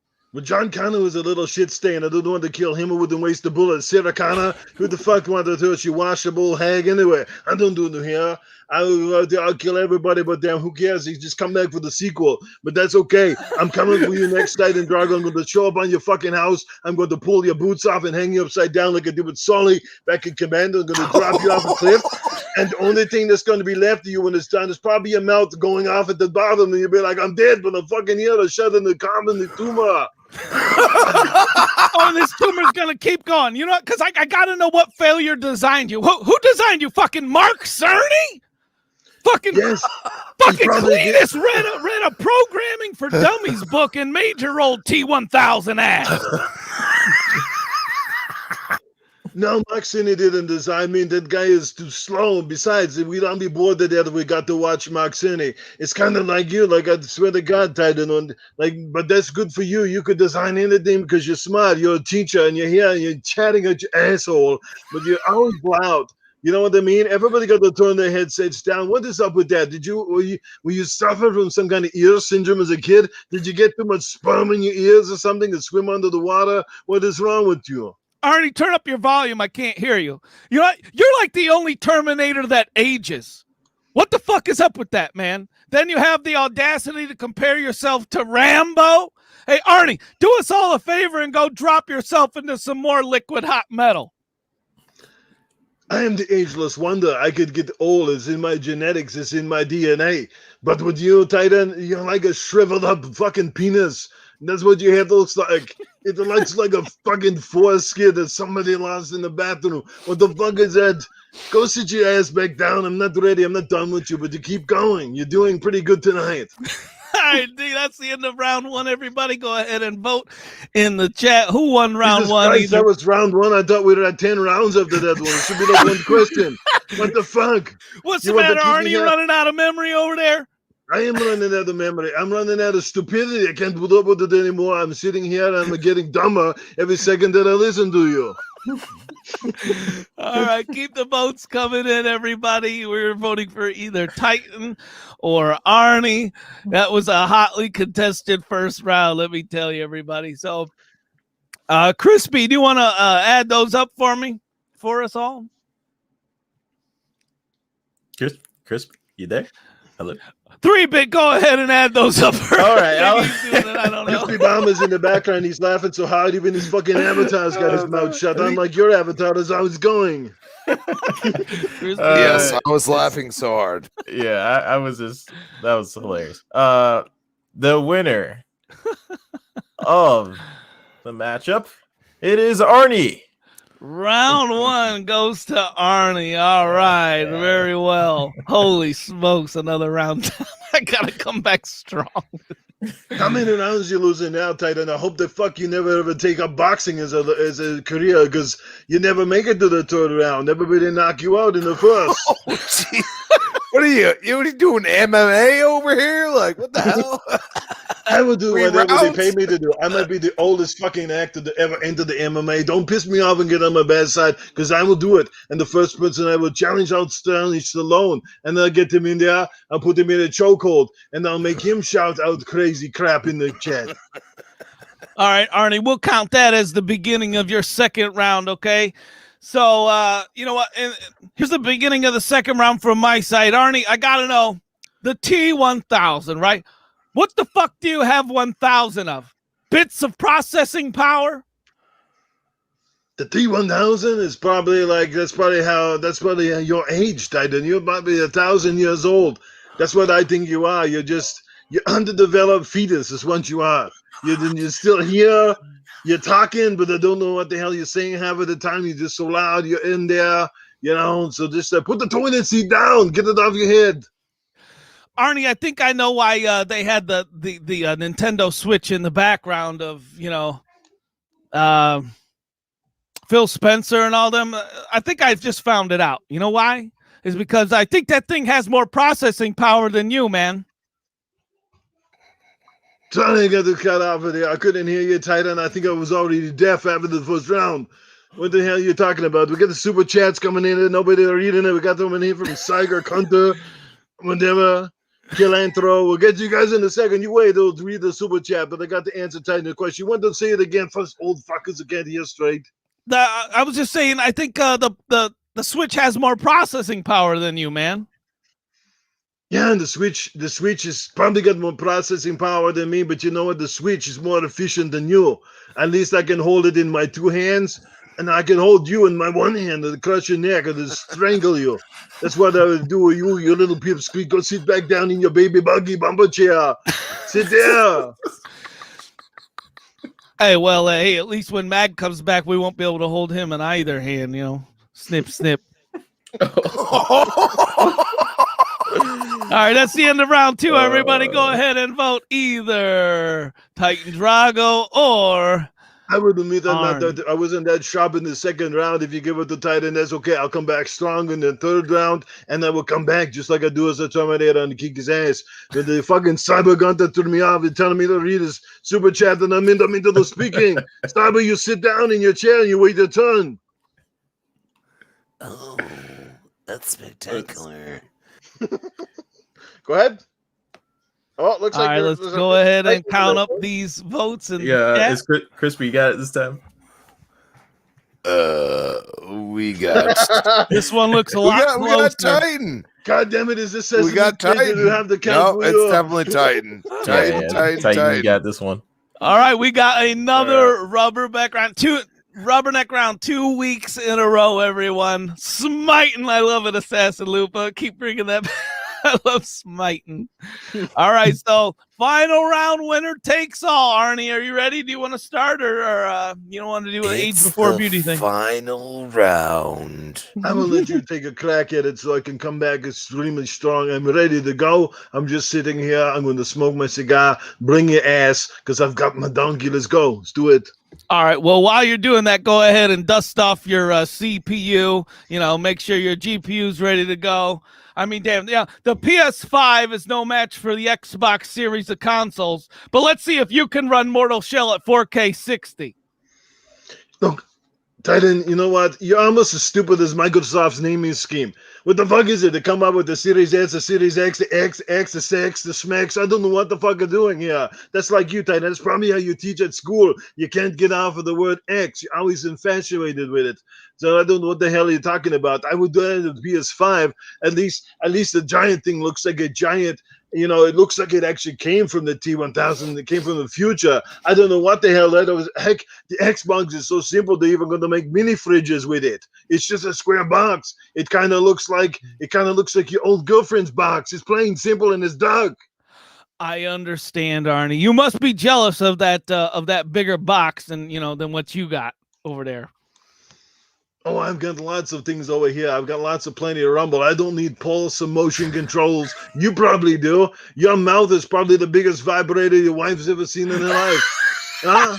Oh, she says, you talking dirty to me all night long, Titan. You don't want your penis. You just get between my legs and I'll be vibrating all night. She says, Titan, what do you want to do? I'm going to piss you off. You're going to go on a rant and I'm going to have orgasms all night long. Arnie, shorten it up, man. I said 4K 60. That doesn't mean load up a game in 4,060 hours, okay? I've seen more impressive hardware on sale at newegg.com, dude. There's a floppy disk somewhere in this fool, and I'll bet it's between his legs. Poor bastard's never got upgraded to a hard drive. I've got the microprocessor, but I can't speak with you. Got the micro penis. Oh, it's micro, all right. You get out your microscope and get off of my stage. See, you're going to lose this round because I'm bringing it to you. All right, everyone, go ahead and vote for the third round. Who wins it all is the winner of this round. If you motherfuckers, if you vote for Titan and you give him a default win just because, I will not come back on this show. I will take my gigs somewhere else. So you keep that in mind. Don't let him intimidate you, chat. You're better than that, chat. Don't let the failure T1000 intimidate you. Go ahead and add up those votes for me. Yeah, you did it. I think they're giving it to you, Titan. Call him Smiten. He shit. took down the T-1000, motherfucker. You gotta put Titan up against androids. I guess on living inanimate objects. That's why he beats. Sounds like his penis. All right. Maybe one day you can go against Ken Kniff. Oh, that was great. How That was dare awesome, you. guys. Chat's awesome. Hope you enjoyed it. Fuck, that shit's tough, man. That was good. Especially when you're trying to do it in a character. But anyway, let's catch up with the super chats real quick. Cyber Gunter, he drops $5. Says, hey, Arnie, kick Titan Drago's butt. We got to close those stupid Smite servers. We got Calantis. He drops $5. Says, listening live at work. Love the podcast, Noof, and panel. Thank you so much. We scroll down a little bit more, and we have another super chat. This one coming in for Caper Grant. Once again, he's dropping another $5 in there. He says, I'm laughing so hard at work, people are staring at him. That's awesome. I love to hear that shit, man. That's what makes us smile, is to know that you guys are laughing along. So Absolutely. Axel 1324, he drops $10 in there. He says, super chat vote, one vote, $1, 10 votes for Titan Drago. How about that? He buys the votes in there. He sounds like he's pulling he's kind of pulling some Sony shit up in there. Hey, Axel, they got some hiring positions down there at Sony headquarters. Well, you seem to have that job. Axel pulls the same maneuvers as Sony. I know why you guys all voted for Titan, because you're afraid that he get discouraged if he goes 0-3 and he might not want to bring it back, right? Is that what it is? Hey, like, just fuck like this I shit. had to make the first week a match for Baloney over there. Hey, retire while you're at the top, man. That's it.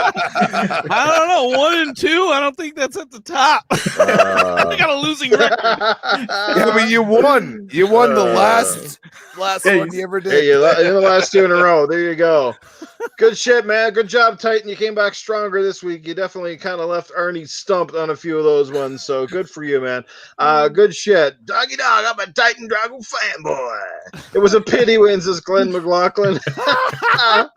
Oh, man, you guys are fucking awesome. All right, Crispy Tater for the win, whoever that is. Says AC. he said he had me at the hard drive. All right, we got to get fun speculation back on the show one of these weeks. We definitely will. We enjoyed having you here, guys. Good stuff. That was awesome. Let's move on to the next topic. It's not a large topic by any means, but this one's a little bit more on the negative side. It's been surrounding a bunch of controllers lately, but it looks like, according to a latest article from, our love buddies over at IGN, Xbox controller GIF lawsuit won't reach court. It looks like they're going to plan to settle it out of court. So how do you think this reflects on them, perhaps the industry as a whole? We've heard this a lot, especially from the Nintendo Switch recently, and we've heard people complaining about the PS5 drift. We've heard it with Xbox controllers. I don't know how much you guys are having drift. I've never had it yet with a controller, I don't think. I think all my stuff's worked really well, so I don't know if I'm just using my controllers differently or I got less jizz crumbs in the fucking sticks. I don't know what the hell it is, but how about you guys? And why do you think Microsoft wants to go this route? And are they basically acknowledging there is an issue and they just wanted to put it to bed before it becomes something completely? Who wants to take the floor? 3-bit, you want this one? Take care of it. I mean, like, this controller drift has been, I don't know when the lawsuit started. I remember hearing about it years ago. I have some drift problems with my Series X controller right now, which kind of sucks. And I'm pretty sure that the people who manufacture these sticks all are from the same company. So the people who make the sticks for the Xbox are the same people who also does it for the Switch. Yeah, I hope they could just fix this. It's weird because I see some people like, I never had any problem with stick drifts, and then like me, I have it all the time. So Really? yeah, all my different consoles I've had stick drift it, and on 360, the Series X, no Switch yet. I haven't had it on my Switch Because you don't use it, probably. yeah, probably. I don't use it as often as the other ones. So yeah, I don't know. Hopefully they can fix it, or I don't really know how they would. Maybe a lot more testing. I don't know. I'm just curious how that goes. Like, obviously, when stuff gets settled out of court, that's essentially somebody kind of admitting there might be a fault, and we just want to handle it with the least amount of publicity as possible. Like, let's just get it over with. Acknowledge there's a fault. You know, pay whatever, move on kind of thing. We've seen this with multiple companies over the years, not just Microsoft. There's, different things, different tech products on the market. But like, I wonder how that works then. So if say they do this, does that mean anybody else cannot take them back to court in the future? Or is it kind of an open closed case, and then they have to fix that issue, or they have to, say to the judge and the people in there, like, okay, we are on this, we're going to fix it. It might take a little time, but we're actively looking at different manufacturing and different similar policies. to the Red Ring of Death, maybe. Like no, they're going into like a closed quarters, not in court, third party, looking over everything that is being said and everything else. I will say this, like, all three companies are having major issues right now. Mm-hmm. A lot of the stick drift problems are not from the series controllers. They're from previous for Xbox. So I have major issues with my series, Elite Series 2. So I have major, like, it's unplayable. I have went to the, I just got a Series X. I have 2 controllers for it, and I've went to those because of how bad it is. I can't even go through menus and stuff at times. So it's pretty bad. Sorry, which controller was that? In mind that it's the Elite Series 2. Oh, the Elite and the new one. Oh, that's shady. Yeah, well, it's not new to me. It's been like a year and a half, something like that. But you have to understand that a lot of these controllers, PlayStation, not necessarily Nintendo. I wouldn't say Nintendo is really on that realm yet, but PlayStation and Xbox, you have to downgrade the dead zone. Like you have to change a lot of the settings inside the controller to really get where you want it to be. And unfortunately, both PlayStation and Xbox, if the dead zone's at its full 10, you're going to probably have problems. So you need to downtone it. The thing is I have my series, Elite Series 2 at 0, and it just acts like it's a mind of its own. So I don't know. There's a problem. Well, what's the default stick drift? I don't think it's 0, is it? The default. The default is dead 5, zone. Sorry, the I dead believe. zone. The default is 5, I believe, because it goes 0 to 10. So I would assume it's 5. And when I booted up years ago and actually looked at it when it was default, it was at 5.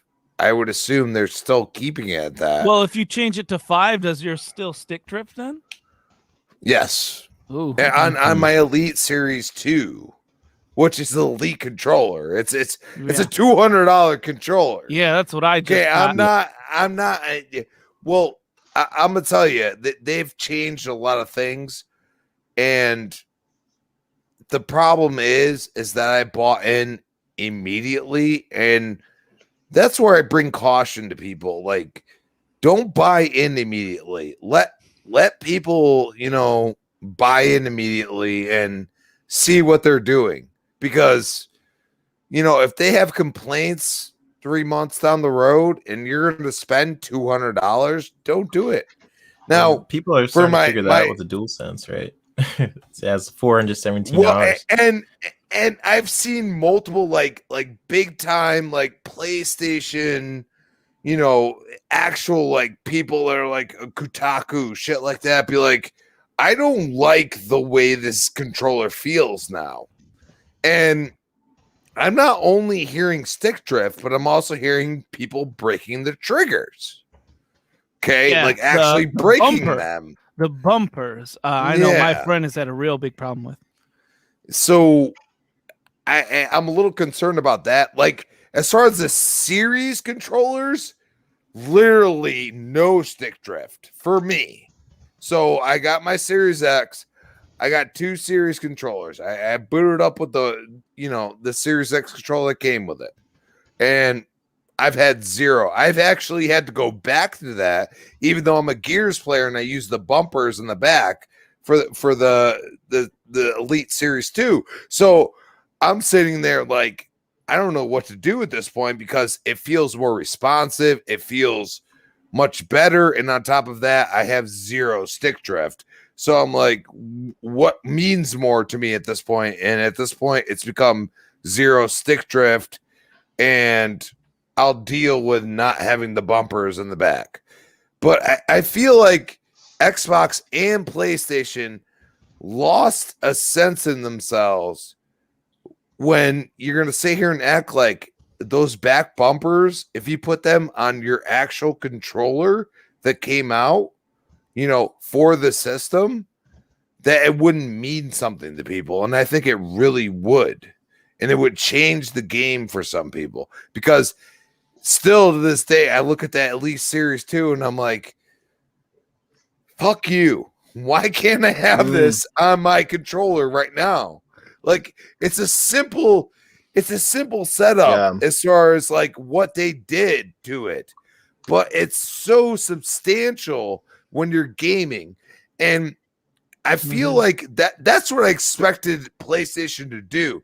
Not the blowing in the controller and the hitting the the top pad and everything else, like, talking to it and them listening. Like, it's more or less like, put some back paddles on that bitch. Hey, I think a lot of people will be like, I don't need it. I can take them off. And that's what I've done with my Elite Series 2. I've just taken them off. If I don't need them, I take them off. Speaking of the Elite Series, we got a super chat coming in. Maybe, Titan, you'd like to read this one from DJ Berto Das, $5. He says, I replaced my Elite Series 2 3 times already. I think Microsoft is bypassing the court because they keep extending the warranty and replacing them. And you know what? I got the extended warranty on mine. And I think that's a must because, I've heard, I put out a tweet about this when I was thinking about getting my Elite Series 2, and I left it up to the community to, let me know whether I was going to get one. And it was like about a 60% or 70% said to get it. And it was like a very minimal amount said, save your money or whatever. And so I got it, and I've been really happy with it so far. And you know what? The thing about the Series 2 is the like grip goes around the entire controller, right? So that's the first awesome thing. But even the exposed part of the controller, it even feels different than the normal controller. It feels like a different substance or different material than the usual plastic stuff that makes your hands sweat. The whole thing when you don't have the rubber gripping on it. You know what I mean? You know what a lot of people ignore about this Series 2? That freaking battery is ridiculous. Yeah. Whatever battery they have in that, please put that. If you're gonna make Xbox not have batteries like throughout, please, for the love of God, like, I literally charge this thing whenever I want. I've never had it go dead.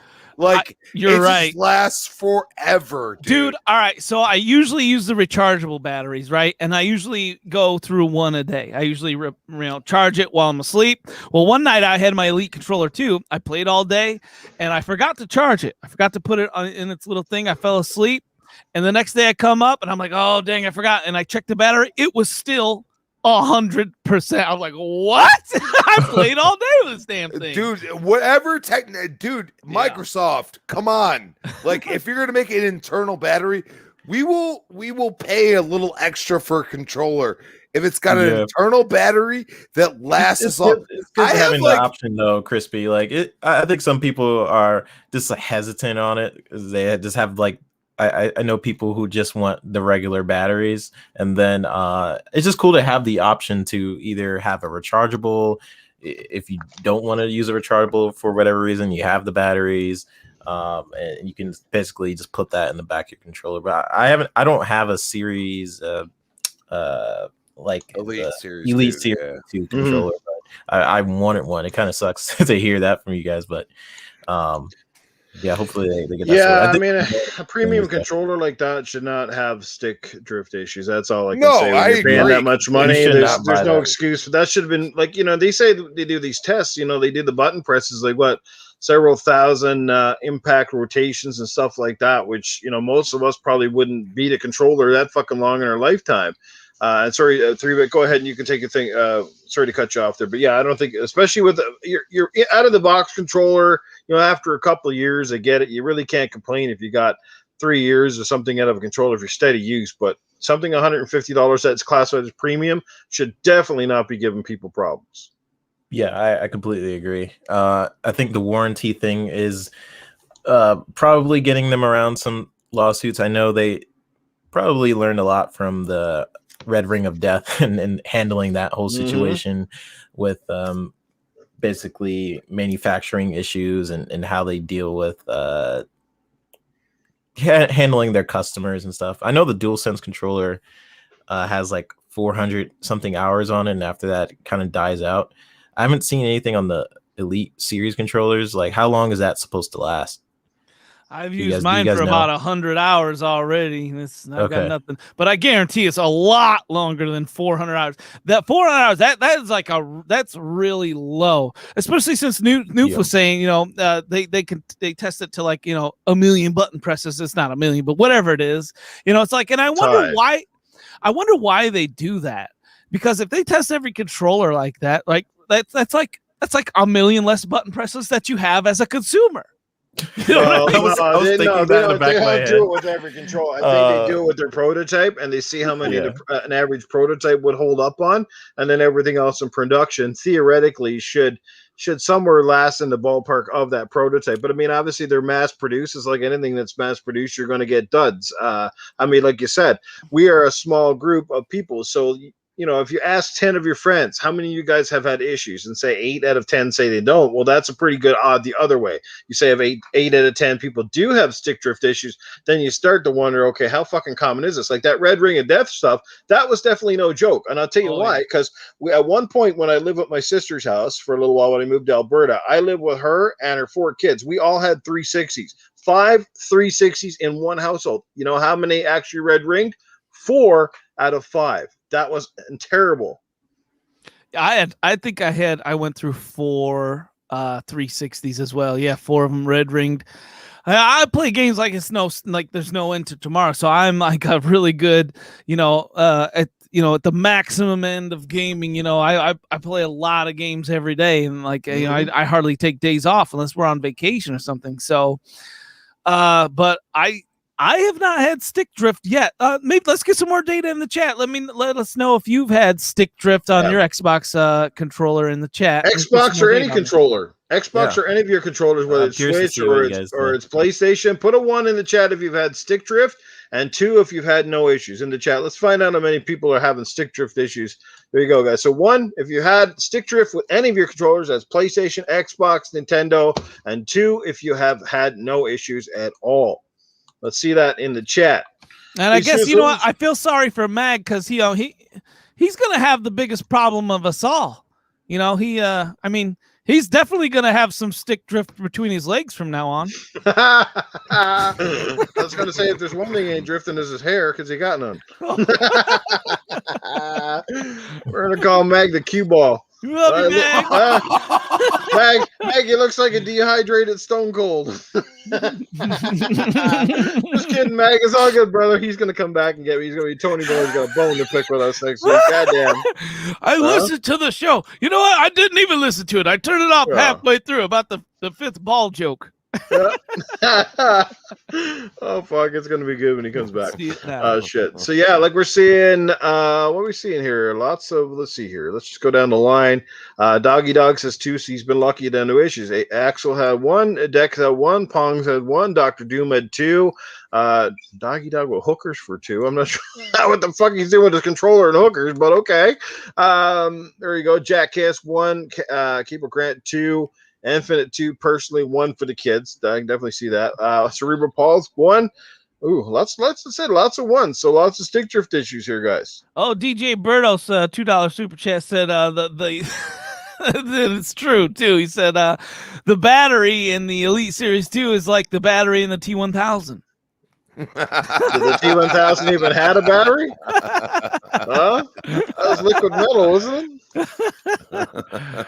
Oh man, shit. Well, you've seen a lot of ones in the chat, so that's not a very encouraging sign, guys. So, look, it is what it is. Every company's going to have to deal with this at some point. Microsoft wants to get it out of the way now. Obviously, I'm sure they're hard at work at making these controllers better. And God only knows, with stuff coming off the lines right now with COVID and stuff, production could be accelerated, or maybe it's just the quality standards could be lower. Who the hell knows?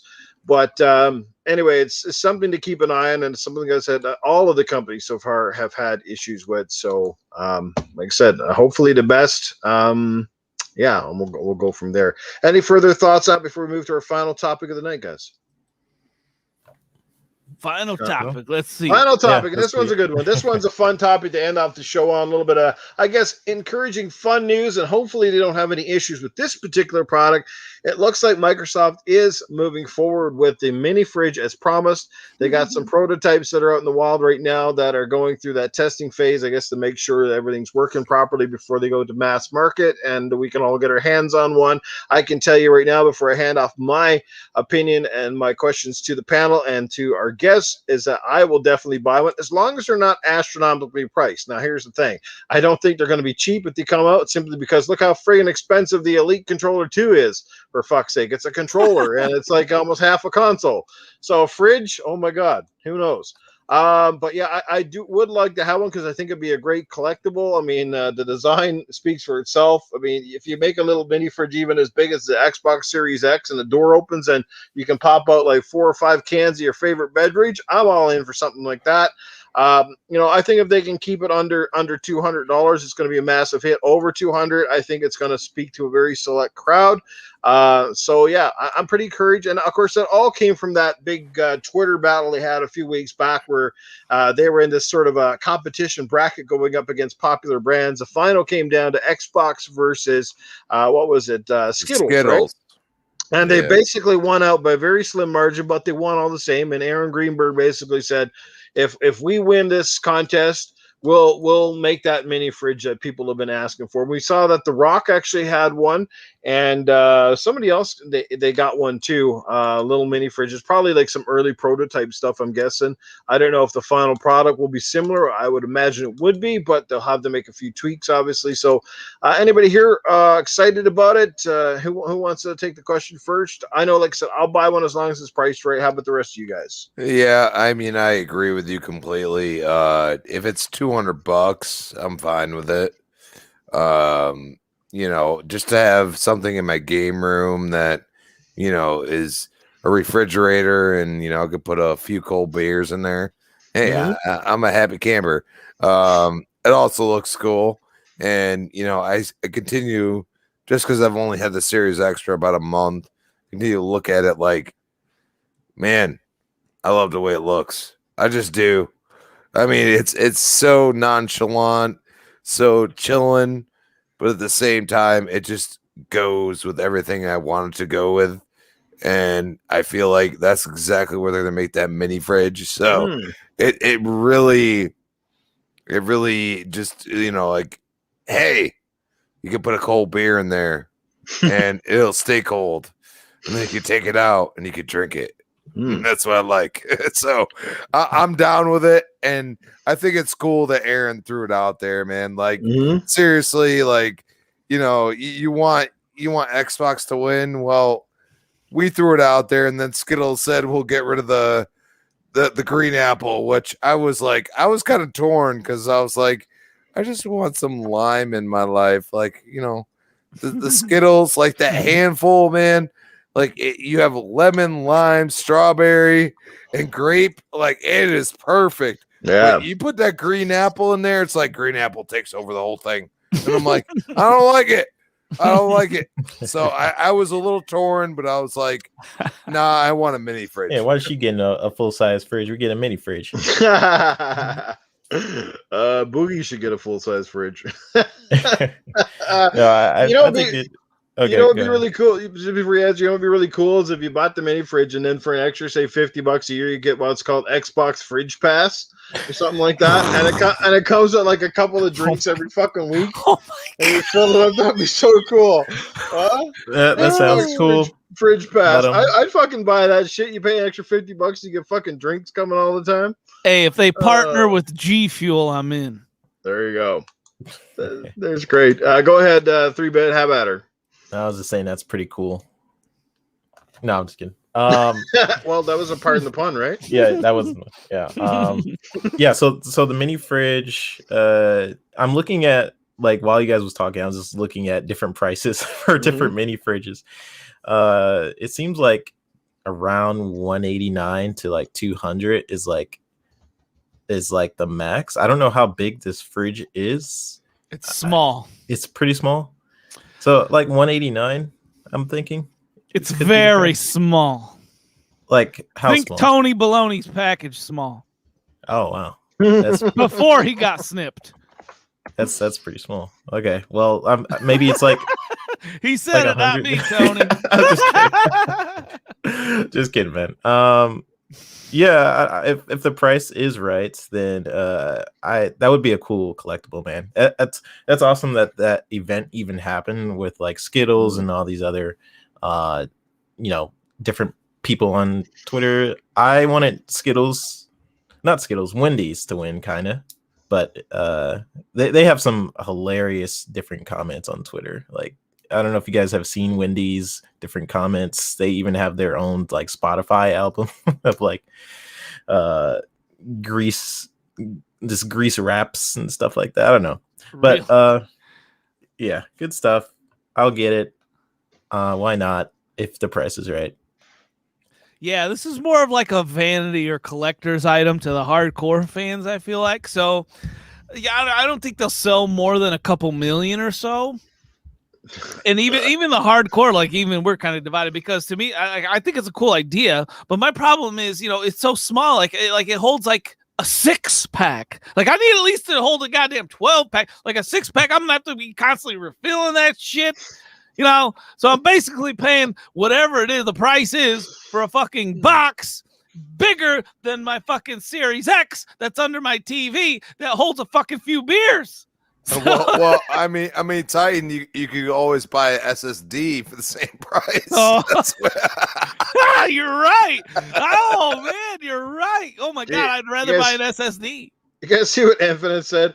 He's like, Noof won't pay for games monthly, but Noof will pay monthly for free drinks. Hey, stop bringing the low back to logic, okay? He got you there, Noof. Bastard. Noof, what I said, if they partner with G Fuel, who do they got to partner with you to get that drinks to entice you? The drink of choice for Xbox is Monster Energy drink with the big green logo on it, baby. No, is that yours? Bit, right? Is that your personal choice? That is my personal choice. I love Monster. Energy drinks. Oh god, that's especially Monster with the green can and Monster with the white frost with the silver logo. That shit is awesome. God, that's the fucking worst of them all. Of every fucking energy drink. Rockstar is pretty nasty. There's a couple other ones too. There's one up here in Canada that I like that's actually not bad. It's called Beaver Buzz. They got a fucking beaver on the can. That's pretty cool. There's something like any can. Buzz beaver, the beaver. Oh shit. What about you guys in the chat? What's your favorite energy drink if you even touch those things at all? Hell yeah. Let me know in the chat. I'm huge on energy drinks. Monster Chaos. I can't do Monster. That thing kills my soul. Same, dude. Monster is like AIDS in a can, man. Compared to Monster Chaos with the juice in it. With the juice. With the juice. Yeah, it gives you the juice, baby. Like it has the juice in it? Yes. What juice? Yeah, what? Fruit juice? Are you talking about? I'm not trying to take. Yes, it's 10% juice. It's like the only one that has 10% juice. And I'm guessing it has different flavors. Do they specify what juice it is? Yeah, you can get what is it, Pipeline Punch and like a bunch of other ones, but yeah. Juice, okay. It's I'm not orange sure juice. if Lady. I'm not sure if Lady is referring to the drink here or herself. Beaver Buzz, I need this. No one heard. She's probably referring to herself. Hey. That's hilarious. Great stuff. We had a great chat Cyber tonight, saying, man. "I need some beaver in my life." Give me the I gotta beaver. okay, I'll have to send Cyber a fucking case of that shit or something. I have to send it down to him. Of course, it might take fucking 6 fucking weeks for Canada Post.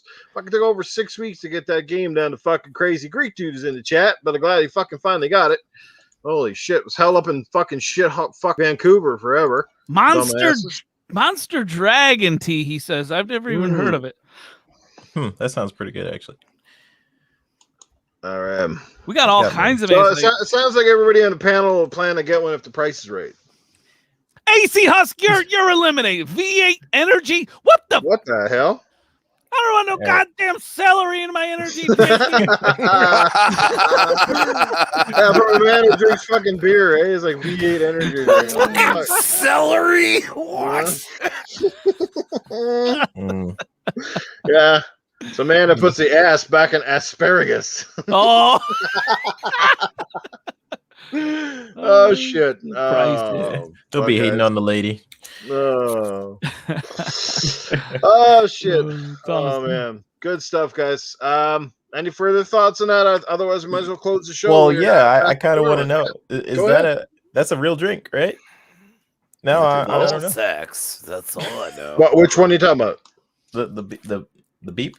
The Beaver Buzz is a real energy drink up here. I don't know if you guys have it in Canada down there, but yeah, I've never heard of it. We don't have the Rocks one up here yet. That Zoa that he's promoting, so I'm interested to see how that one is. Don't be surprised if Mag is drinking it later. Yeah, that's all I had. There's like so many energy drinks down here now. It's like, but I've like tuned them all out for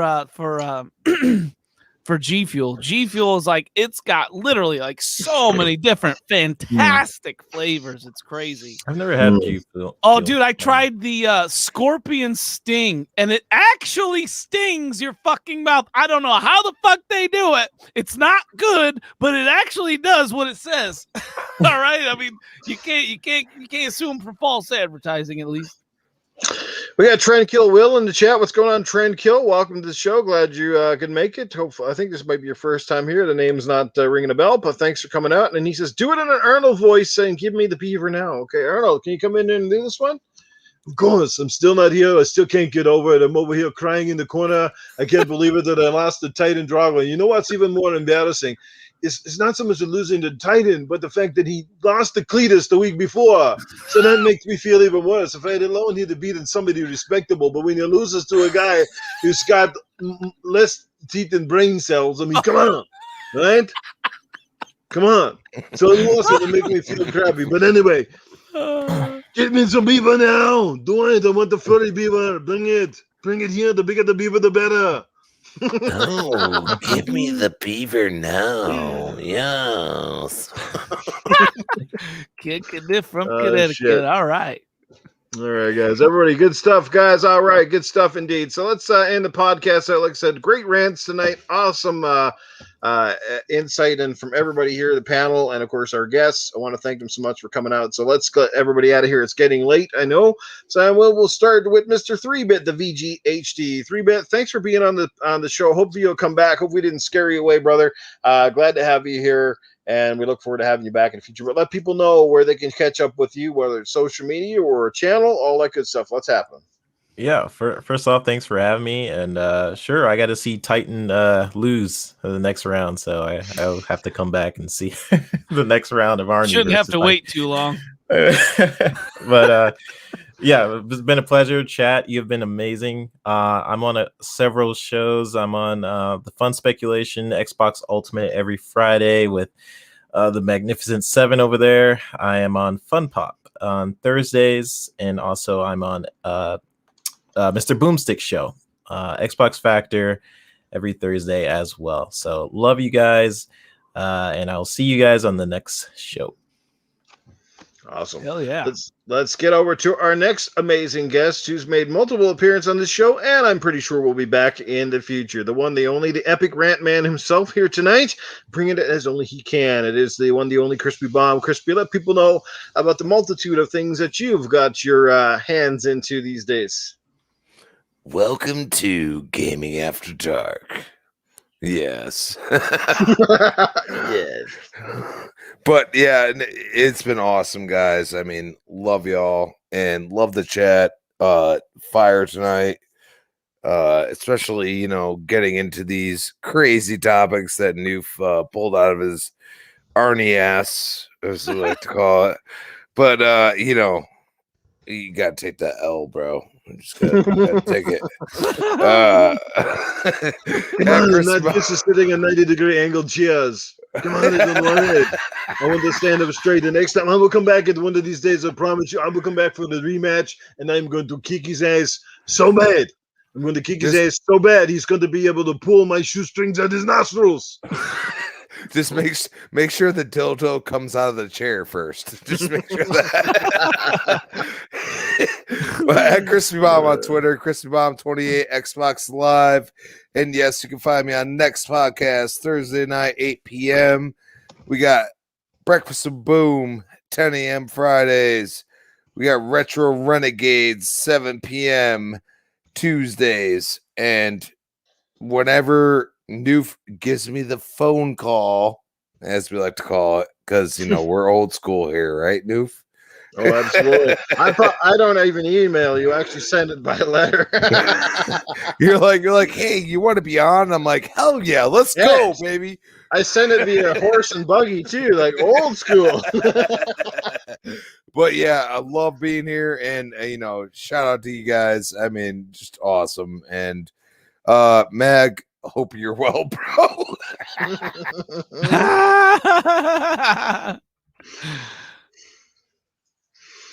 There you go. I think that was it. That was a quick bun and a mic drop. That was his mic drop. All right, we're hoping you're well, bro. Yes, indeed. We can't wait to have Mag back next week. I have a feeling he's going to have a lot more to say than normal. He's going to be a little squealier. Right. A little squealy next week. Yeah. Oh, man, the sack is back. Well, maybe not. All right, and last but not least, our fantastic panel member, the man who claims his first W tonight in Drago's Corner, Mr. Titan himself, who brings that comment back that says, Titan, let people know where they can catch up with you when you're not on this fantastic podcast shouting and a pouting. Hey, everything at Titan Drago. Everyone, Crispy, I love the mic drop. But you know what? 1-2. I'm 1 win, 2 losses. Still a losing record, but you know what? Titan is on the board, ladies and gentlemen. I was really worried about going against the Terminator himself. I would say out of all 3 that I've gone against so far, probably the Terminator Arnie was probably the one I was most worried about. So, but you know what? and if you were a betting man, like I'm sure your money was on the T1000 over Titan Drago. But hey, just like in sports, that's why we play the game, right? Anything can happen when the chips go down. You know what I mean? I want to tell the chat I'm very disappointed in you all. You let me down. All you had to do was put in Ani, but instead you put in Titan. Titan does not sound like Ani. What is wrong with you? You can't read or you can't talk. I don't know. But either which way, I'm pissed off at you. I'm going to come back and I'm going to bitch at every single one of you. You're not getting on my choppy. You're not coming to my house. I am not going to share my Skittles with you. I won't play Xbox with you. Go take your big fat son of a bitch PS5, slap yourself over the head with it and go to bed. Sounds like Arnie updated to some bitch software or something. Anyways, Axel 1324 Gaming. You know what? He gets my Common Sense Award this week because you know what? At the beginning of the show, he had faith in the 0-2 underdog, and I thank you for that, buddy. And you know what? I got my sights set on Tony next. The rematch is gonna be amazing. I'm telling you all right now. And until then, let's bring the Common back. I want to hear some Turbo Man in the future. He's a good one. That's a good Arnold over there. I'm going to bring out the Turbo Man for you. Come out and make sure that everybody buys a copy of the Turbo Man. And we're going to get into the kindergarten copy in the classroom and going to share one out to the other rubber baby bunkers. Something like that. It's not a tumor. It's not a tumor at all. Sit back down in your fucking chair and shut your pie hole. All right, great show, guys. Great fucking chat. Amazing chat, as a matter of fact. You guys are the best. I love each and every one of you. All fantastic people, great people to game with. Last but not least, obviously, I won't be doing community game night this week. I've got a few other things on my plate, a little bit of a too busy coming up on Saturday. So I don't know if Italian Clowns is going to take it over in my place, but if not, make sure you're keeping up with Mr. Tushy and Animated Evil, because they'll be running the community game night, the UK edition. So it starts at an earlier time. I'm sure they're going to have some great games for you this week. So check out with them. And I even think Jago was thinking about doing some original Titanfall on Saturday night, which would be really cool. Kind of be sad if he does it because I would like to play it, but I probably won't be there. But anyway, you guys all have fun. Make sure you stay safe. Hopefully you get your vaccines, all that good shit. And like I said, just stay safe, man. Life is short. Game on. Have fun. Look forward to seeing you back here next Tuesday. And also, one more week, guys. Just one more week from this Sunday, I start my new podcast called Good Morning Xbox. If you haven't seen the fantastic artwork as supplied by the one, the only, the graphic god, check it out. I posted it on Twitter. Fantastic new banner. You know, that's what I love about Jay, man. It's unbelievable. It's like he can pick your brain. I just go, Jay, I'm looking for this, this, and this, and I give him a couple ideas.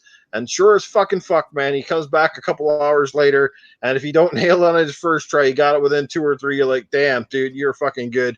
He's the man. Good shout out, big love to the graphic god. Yes, indeed. So go support him if you get a chance. You ever need some graphic work done, man, he's the guy to hook up with. Just give him the ideas, and he will put it down for you like that, just like that. And that is XboxGamerPicks.com. Yes, he does more than Xbox shit too, guys. It's just his Xbox in the name, but good stuff. But anyway, that's it for me. I'll be back again same time next place next week. All that good shit. You guys were awesome. Our guests were amazing, and as always, Titan brings the heat, and he definitely brought it in spades tonight. And we look forward to Mag being back next week if all goes well. So Mag, if you are listening or catching us on the replay, we wish you well. Hopefully everything went well. And there you go. There'll be no little more mags running around. That's the only difference. Them Vez difference, people. All right, guys. Take care. Have a great night, everybody. All right, take care, guys.